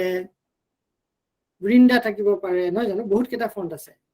এই যোনটো ফন্ট যিটো ফন্ট এইখিনি সময়ত মানে এই এপটোত আছে সেই ফন্টটোত এই 66 কোডৰ আখৰৰ আকৃতিটো উলিয়াই ল'ব যদি এইটো ধৰক বি আখৰ এইটো বি আখৰত এটা ষ্টাইলত ওলাইছে বেলেগ এটা ফন্টত এই বি আখৰটো ধৰক আপোনাৰ অলপ কাৰ্চিভ ষ্টাইলত ওলাল সো সেই তেনেকে এই ফন্ট বিলাক মানে ডেটাবেস হিচাপে এপৰ লগত থাকে আপোনাৰ আপুনি যদি মাইক্ৰসফটৰ অফিচৰ লগত প্ৰায় 200-300টা মান ফন্ট তেওঁলোকে একেলগে ৰাখে আৰু সেই 200-300টা ফন্টৰ ভিতৰত আপুনি যোনটো বাছি ল'ব ওয়াৰ্ডত আপুনি সেই ওপৰত যেতিয়া লিখি আছে তাতে তাৰ পৰা আপুনি টাইমছ নিউ ৰোমান বাছি ল'লে বা কুৰিয়াৰ বাছি ল'লে বা মনোটাইপ বাছি ল'লে সেই ফন্টটো মানে গৈ পেলাই সেই তালিকাৰ পৰা এই ফন্টৰ আকৃতিটো উলিয়াই ল'ব আৰু এই আকৃতিটো আঁকি দিব আপোনাৰ সফটওয়্যাৰ আৰু ফন্ট বুলিয়ে নহয় ফন্টৰ লগত ফন্টৰ সাইজও আছে কিছুমান আপুনি সৰুকে লিখিলে বা ডাঙৰকে লিখিলে সেই একেই ফন্ট ব্যৱহাৰ হয় কিন্তু একেই ফন্টতে মানে যোনখিনি ফন্টটো আকাৰ বা সেই আখৰটো আকাৰ যোনখিনি ইনষ্ট্ৰাকশন আছে সেই ইনষ্ট্ৰাকশন খিনিয়ে খুব ধুনীয়াকে ডাঙৰ আখৰো আঁকিব পাৰে সৰুকেও আঁকিব পাৰে এটো গণিতৰ এটা শাখা এইখিনি কিউবিক কাৰ্ভছ বুলি কয় এই কিউবিক কাৰ্ভছৰে খুব ধুনীয়াকে কোনো খুঁত নোহোৱাকে আখৰটো আঁকিব পাৰে কিন্তু সেই তেনেকে বেলেগ বেলেগ ফন্টত বেলেগ বেলেগ কিউবিক কাৰ্ভ বুজোৱা আছে অলপ বিটো যদি কাৰ্সিভ হ'ব লাগে এই কাৰ্ভ বিলাক অলপ বেলেগ বিটো যদি একদম পোনপটীয়া আমাৰ এই ফন্টত যেনেকে আছে তেতিয়া হলে কাৰ্ভটো বেলেগ সো তেনেকে কথাখিনি কৰা হয় মই আশা কৰো আপুনি আপোনাৰ প্ৰশ্নটো গুটেইখিনি বুজি উত্তৰটো দিলো মই গম পাইছো মই ধৰিব পাইছো যে আছে কথা মই এইটো যেটো আখৰটো কাৰণে মানে যেটো ক্যাৰেক্টাৰ কাৰণে এটা কোড থাকে ইউনিকোড যেটো ইউনিকোড থাকে ফন্টটো তাৰ ওপৰত এটা এড অন হৈ পেলাই কি অলপ ভিউটো বেলেগ কৰে আচল কথা মানে ভিউটো মানে যদি ফন্ট নাথাকে তেনেহলে কোনো ভিউৱে নাথাকিব কোনো ভিউৱে নাথাকে বাই ডিফল্ট ফন্টটো কোনটো হয় বাই ডিফল্ট একো যদি ফন্টে ইউজ নকৰে তেতিয়া কোনটো ফন্ট হেতালকে ডিসপ্লে কৰে সেই কাৰণে যাতে সেই সমস্যাটো নহয় সেই কাৰণে আপুনি যোনটো ক'লে এটা ডিফল্ট ফন্ট এটা কৰি দিয়ে কাৰণ যদি কোনো ফন্ট যদি বিচাৰি নাপায় তেনেহলে আঁকিব নোৱাৰিব কোনো সেই কাৰণে এটা ডিফল্ট ফন্ট এটা ঠিক কৰি দিয়ে ধৰক আপুনি যেতিয়া কম্পিউটাৰটো যেতিয়া আপোনাৰ উইন্ডোজ কৰে তেতিয়া উইন্ডোজত এটা ফন্ট ডিফল্ট ফন্ট বুলি থাকে বোধহয় টাইমছ নিউ ৰোমান বা কোনোবা এটা বেলেগ মাইক্ৰসফটৰ নিজৰ ফন্টটো থাকিব পাৰে সো সেই কাৰণে যদি আপুনি যদি কোনো এটা ফন্ট নিজে বাছি নলয় ওয়াৰ্ডৰ পৰা সেই ডিফল্ট ফন্টটো ব্যৱহাৰ কৰা হয় কিন্তু যদি কোনো ফন্ট নাথাকে ধৰক আপুনি কিবা কাৰণে আপোনাৰ কম্পিউটাৰ গুটেই কেইটা ফন্ট যদি গুচাই দিয়ে তেনেহলে একো আঁকিব নোৱাৰিব ফন্টে মানে আসলে ডিসপ্লে কৰে আৰু এটা মোক এটা কথা কওক যেহেতু কম্পিউটাৰটো প্ৰসেস কৰিব নোৱাৰে যেহেতু আপুনি অকল কোডহে দিছে সেই ইন্টেলিজেন্সটো যেটো কয় যে হেতু আমি যেটো কম্পিউটাৰ বুজাৰ কাৰণে আপুনি যে ক'লে কাৰণ তেওঁলোকে আমি এ বি বা কোড কিছুমানে গম পায় হেতু গম পাবৰ কাৰণে যেটো আপুনি ক'লে যে আৰ্টিফিশিয়াল ইন্টেলিজেন্সি বা মেচিন লাৰ্নিং লাগিব তেতিয়াহে কম্পিউটাৰ এটা ইয়াৰ ওপৰতো এটা লেয়াৰ দিব লাগিব যাতে বুজি পায় নহলেতো কম্পিউটাৰ এটোটো একো বুজি নাপায় these are only কিছুমান ডিসপ্লে তেওঁলোকৰ কাৰণে হেতু কাৰণে কি কৰিব লাগে সেই বস্তুৰ কাৰণে কি কৰিব লাগে যাতে অসমীয়া ভাষাত আমি কি ইনষ্ট্ৰাকশন দিছো গম পাব লাগে আমি অসমীয়া ভাষাত কৈছো কম্পিউটাৰটো গম পাব লাগে বা ৰবট যেনেকে ৰবটিক্স আহিলে ৰবটিক্স অসমীয়াত ইনষ্ট্ৰাকশন দিছো যেনেকে মাইক্ৰসফটৰ এইটো আছে নহয় আমাৰ এসিস্টেন্স হিয়তক আমি অসমীয়াত ইনষ্ট্ৰাকশন দিলে হি কেনেকে বুজি পাব এটো কি কৰিব লাগে হয় হেতু আৰু এটা যোনটো মানে কথ্যৰ পৰা তথ্য চিনাক্তকৰণ এটো মানে যোনটো স্পিচ ৰেকগনিশন বুলি কয় হেতু এটা ভাল প্ৰচেষ্টা কিন্তু তাৰ আগতে আপুনি যোনটো প্ৰথম প্ৰশ্নটো সুধিলে যে স্বয়ংক্ৰিয় অনুবাদৰ কাৰণে আপুনি ঠিকে কৈছে যেতিয়া এই আখৰবোৰ যেতিয়া কম্পিউটাৰে সেই স্বয়ংক্ৰিয় অনুবাদৰ কাৰণে কৰে ফন্টটো নেদেখে ফন্টটো একেবাৰে নেদেখে খালি এই কোডবিলাকৰ ক্ৰমবোৰ দেখে the bill of rights দেখিলে মানে bill of rights or B266 মানে 66 তাৰপিছত I কাৰণে যোনটো ASCII কোড যোনটো ইউনিকোডটো ব্যৱহাৰ হয় L ৰ কাৰণে সেইবোৰে দেখিব সেই ক্ৰমটো দেখিব তাৰপিছত bill of rights যদি আমি অসমীয়ালৈ অনুবাদ কৰো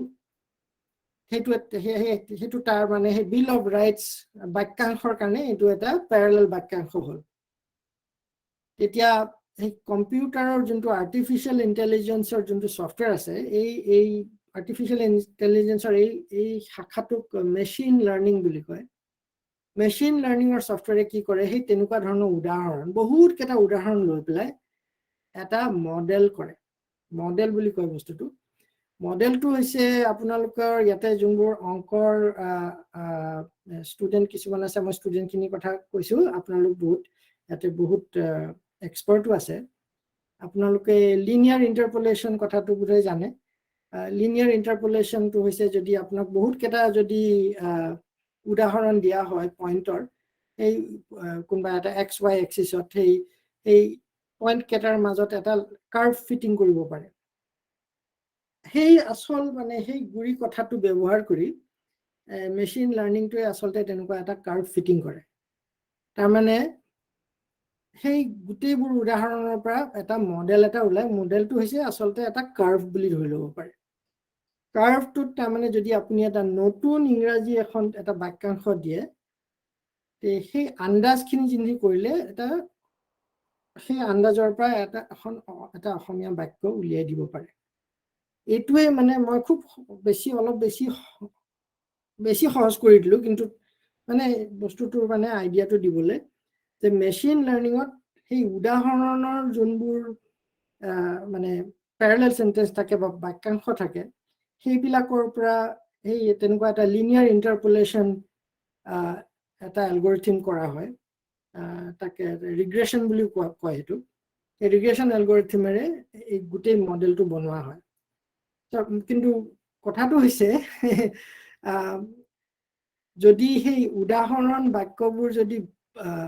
ভাল অনুবাদ নহয় তেতিয়া হলে মডেলটো মানে বেছি ভাল নহব ইংৰাজীত এটা কথা আছে গাৰ্বেজ ইন গাৰ্বেজ আউট নহয় সেইটো এটা কথা যে যদি উদাহৰণবোৰ যদি খুব এটা ভাল নহয় তেতিয়া হলে উদাহৰণবোৰ গাৰ্বেজ হ'ল কাৰণে মডেলটো গাৰ্বেজ আউট হ'ব যেনেকৈ জেবিন বাইদেৱে কৈছে বহুত তেনেকুৱা ভুল হয় যেনেকৈ ফেচবুকতো আমিও দেখিছো কাৰণ তেওঁলোকৰ বোধহয় যোনবোৰ প্যাৰালেল সেন্টেন্স বাক্যাংশবোৰ আছে সেইবিলাক বোধহয় খুব এটা উচ্চ স্তৰৰ নহয় কাৰণ অসমীয়া কিমানখিনি ভাল জ্ঞান থকা মানুহক ব্যৱহাৰ কৰিছে বা সময় তেওঁলোকে লৈছে কামখিনি কৰোতে সেইটো আমি ধৰিব পৰা নাই সেইকাৰণে আমি কেনেকৈ কাৰণ এলগৰিথমবোৰ খুব ষ্টেণ্ডাৰ্ড তেনেকুৱা ধৰণৰ অনুবাদ কৰা এটা ভাষাৰ পৰা আনটা ভাষালৈ অনুবাদ কৰাত কোনো তাৰ মানে চিন্তা নাই এলগৰিথমবোৰ ষ্টেণ্ডাৰ্ড কিন্তু তাৰ যোনটো ডেটা যোনটো সেই প্যাৰালেল সেন্টেন্সৰ ডেটা তাৰ কোৱালিটিটো বৰ দৰকাৰ আৰু তাৰ কোৱালিটি বুলি নহয় কোৱান্টিটিও বহুত বৰ দৰকাৰ এক নিযুত মান তেনেকুৱা প্যাৰালেল সেন্টেন্স হলে কোৱালিটিটো বেয়া নহব কিন্তু ধৰক যদি এতিয়া যদি 1 লাখ মানে আছে তেতিয়া হলে কোৱালিটিটো ইমান ভাল নহব তাৰপিছত আপুনি যোনটো ক'লে দ্বিতীয় কথাটো হৈছে স্পিচ ৰেকগনিশ্যনতো একে ধৰণৰ সিস্টেমে ব্যৱহাৰ কৰা হয় মানে বহুত কেইটা উদাহৰণ তেনেকে স্পিচ ল'ব কোনবাই ধৰক মই কথা কৈছো আপুনি কৈছে তেনেকুৱা ধৰণৰ তাৰপিছত তাৰ লগতে সেই তেনেকুৱা ধৰণৰ স্পিচৰ এটা অডিঅ' ক্লিপৰ লগত সেই স্পিচৰ মানে আসল তথ্যখিনি ইউনিকোডৰ তথ্যখিনি দিয়া হ'ব সেইটো এটা পেয়াৰ হৈ গ'ল তাৰমানে অডিঅ' ক্লিপ আৰু তাত কি কথা কোৱা হৈছিল তাৰপিছত তেনেকুৱা ধৰণৰ এটা ডেটাবেস লৈ আকৌ তেনেকুৱা এটা মেচিন লাৰ্নিং এলগৰিথম এটা কাৰ্ভ ফিটিং কৰিব তেতিয়া বেলেগে আন এটা যদি বাক্য কয় তেতিয়া সেই এলগৰিথমটোৱে সেই মডেলটোৰ পৰা আকৌ মানে আন্দাজ কৰিব যে এইখিনি কথা কোৱা হৈছে তাৰমানে এনেকে ভাবিব পাৰে যে সৰু ল'ৰা ছোৱালীক যেনেকে আমি অসমীয়া শিকাওঁ বা অংক শিকাওঁ এই সফটওয়্যাৰক তেনেকে বহুতখিনি ডেটা দি এই এলগৰিথমে তেনেকে তেওঁলোকক শিকাওঁ সেইটোকে মেচিন লাৰ্নিং বুলি কয় কিন্তু curve fitting, linear interpretation, linear interpolation, linear regression, মানে অঙ্কত যোনবোৰে কাম কৰে এইখিনি কথা বা ষ্টেটিষ্টিক্সত কাম কৰে এইখিনি কথাত আপোনালোকে জানিব। ঠিক আছে, আপোনাৰ বক্তব্য আমাৰ কাৰণে বহুত সুবিধা হ'ল, আমি বহুত নজনা কথা গম পালো। আৰু কোনোবাৰ যদি কিবা ক'বলগীয়া নাই তেতিয়াহ'লে আমি আজি বক্তৃতা ইমানতে আমি সমাপ্ত কৰিব বিচাৰিছো। আৰু কিবা আৰু গোটেইখিনি যিহেতু মই ৰেকৰ্ডিং কৰি ৰখা হৈছে, গতিকে মই ৰেকৰ্ডিং ভিডিঅ' ইউটিউব পোষ্ট কৰিম আৰু বাকীখিনি মই এটা নোট হিচাপে মই চবকে চাৰ্কুলেট কৰিম। যিহেতু কেইবাখনো ইউনিভাৰ্চিটি বা কলেজৰ পৰা জইন কৰিছে, তেওঁলোকেও আচল কথা মই ভাবিছো কলেজবিলাকে বা ইউনিভাৰ্চিটিবিলাকে কি কৰিব পাৰে নিজৰ ভাষাৰ ওপৰত তেওঁলোকে যদি কয়, আৰু যে আমি এনেকুৱা ধৰণৰ কাম কৰিব পাৰোঁ ভাষা লৈ, বা এনেকুৱা ধৰণৰ প্ৰব্লেম আমি ফেচ কৰিছো টেকনলজিৰ লগত মিলাব। কাৰণ বহুত লিটাৰেচি আজিকালি বহুত দেখিছে ষ্টেণ্ডাৰ্ড মানে লিটাৰ লিখা অট'মেটিকেলি আহে, বা এজনে মোক ক'লে যে কিতাপ লেখা ছফ্টৱেৰ ওলাইছে, যে অলপ কিবা এটা কৈ দিলে কিতাপখন ধুনীয়াকে ৱৰ্ডিং চৰ্ডিং হৈ যায়। গতিকে খুব ফাষ্ট লিখিছে ইয়াৰ মানুহখিনিয়ে, চাইন্সৰ নভেল লিখিছে, কিতাপ লিখিছে, ছফ্টৱেৰবিলাকে বহুত সহায় কৰে। অলপ কৈ দিয়াৰ পিছত গোটেই ৱৰ্ডিং চৰ্ডিং বঢ়িয়া আৰু বহুত ইম্প্ৰুভ হৈছে। কিন্তু মই ভাবিছো আমাৰ অসমীয়াত তেনেকে অসমীয়া প্ৰবন্ধ লিখা, গল্প লিখা সেইবিলাকতো তেনেকে ওলোৱা নাই, মানুহে ষ্ট্ৰাগল কৰি থাকিব লগা হৈছে। সেইবিলাক বহুত বস্তু আছে যিখিনি বস্তু হয়তো তেওঁলোকে ক'ব পাৰে আমাক, যে আমি আপুনিও যিহেতু আমেৰিকাত আছে, আপুনি গম পায় যে তেওঁলোকে এইটো লেভেলত কাম কৰিছে। আমি তেনেকুৱা এটা ধৰণত আমি চিন্তা কৰিব পাৰো যে আমিও কিয় অসমীয়া আমি ভাষা বা আমি ৱৰ্ডিঙত ঠিক আছে, ইউনিকোডত আমাৰ সেইটো ফেচিলিটি, কিন্তু আমি লিটাৰেটিও আমি এতিয়া কৰিব পৰা নাই। বা পয়েট্ৰি লিখা বা ভাল ৰিচাৰ্চ পেপাৰ লিখা, এইবিলাকত আমি এতিয়া ষ্ট্ৰাগল কৰি আছো, কাৰণ আমাৰ কণ্টেণ্ট নাই, বেছটো নাই আমি এখন কিবা এটা লিখিবলৈ। এইবোৰ বহুত প্ৰব্লেম আছে, সেইবোৰ আমি যদি আহে আমি হয়তো আমি ভাবিব পাৰো। গতিকে আপোনালৈ বহুত ধন্যবাদ থাকিল, আপুনি আমাক বহুত এইটো বহুত দিনৰ পৰা আমাৰ ইচ্ছা আছিলে কেনেকুৱা এটা আমি কি কৰিলে ভাল হ'ব। গতিকে আমি আজি ইমানখিনিতে আজি আমাৰ আমি সমাপ্ত কৰিব বিচাৰিছো। ধন্যবাদ থাকিলে সকলোলৈ। ধন্যবাদ, সুযোগ দিয়াৰ কাৰণে বৰ ধন্যবাদ। আপোনালোকৰ লগত কথা পাতি বৰ ভাল লাগিল, মোৰ কথা পাতি থাকিম। নমস্কাৰ। ধন্যবাদ আপোনাক, অশেষ ধন্যবাদ। বহুত ধন্যবাদ দিব্যজিৎ, সত্যজিৎ, ধন্যবাদ, নমস্কাৰ। নমস্কাৰ। নমস্কাৰ।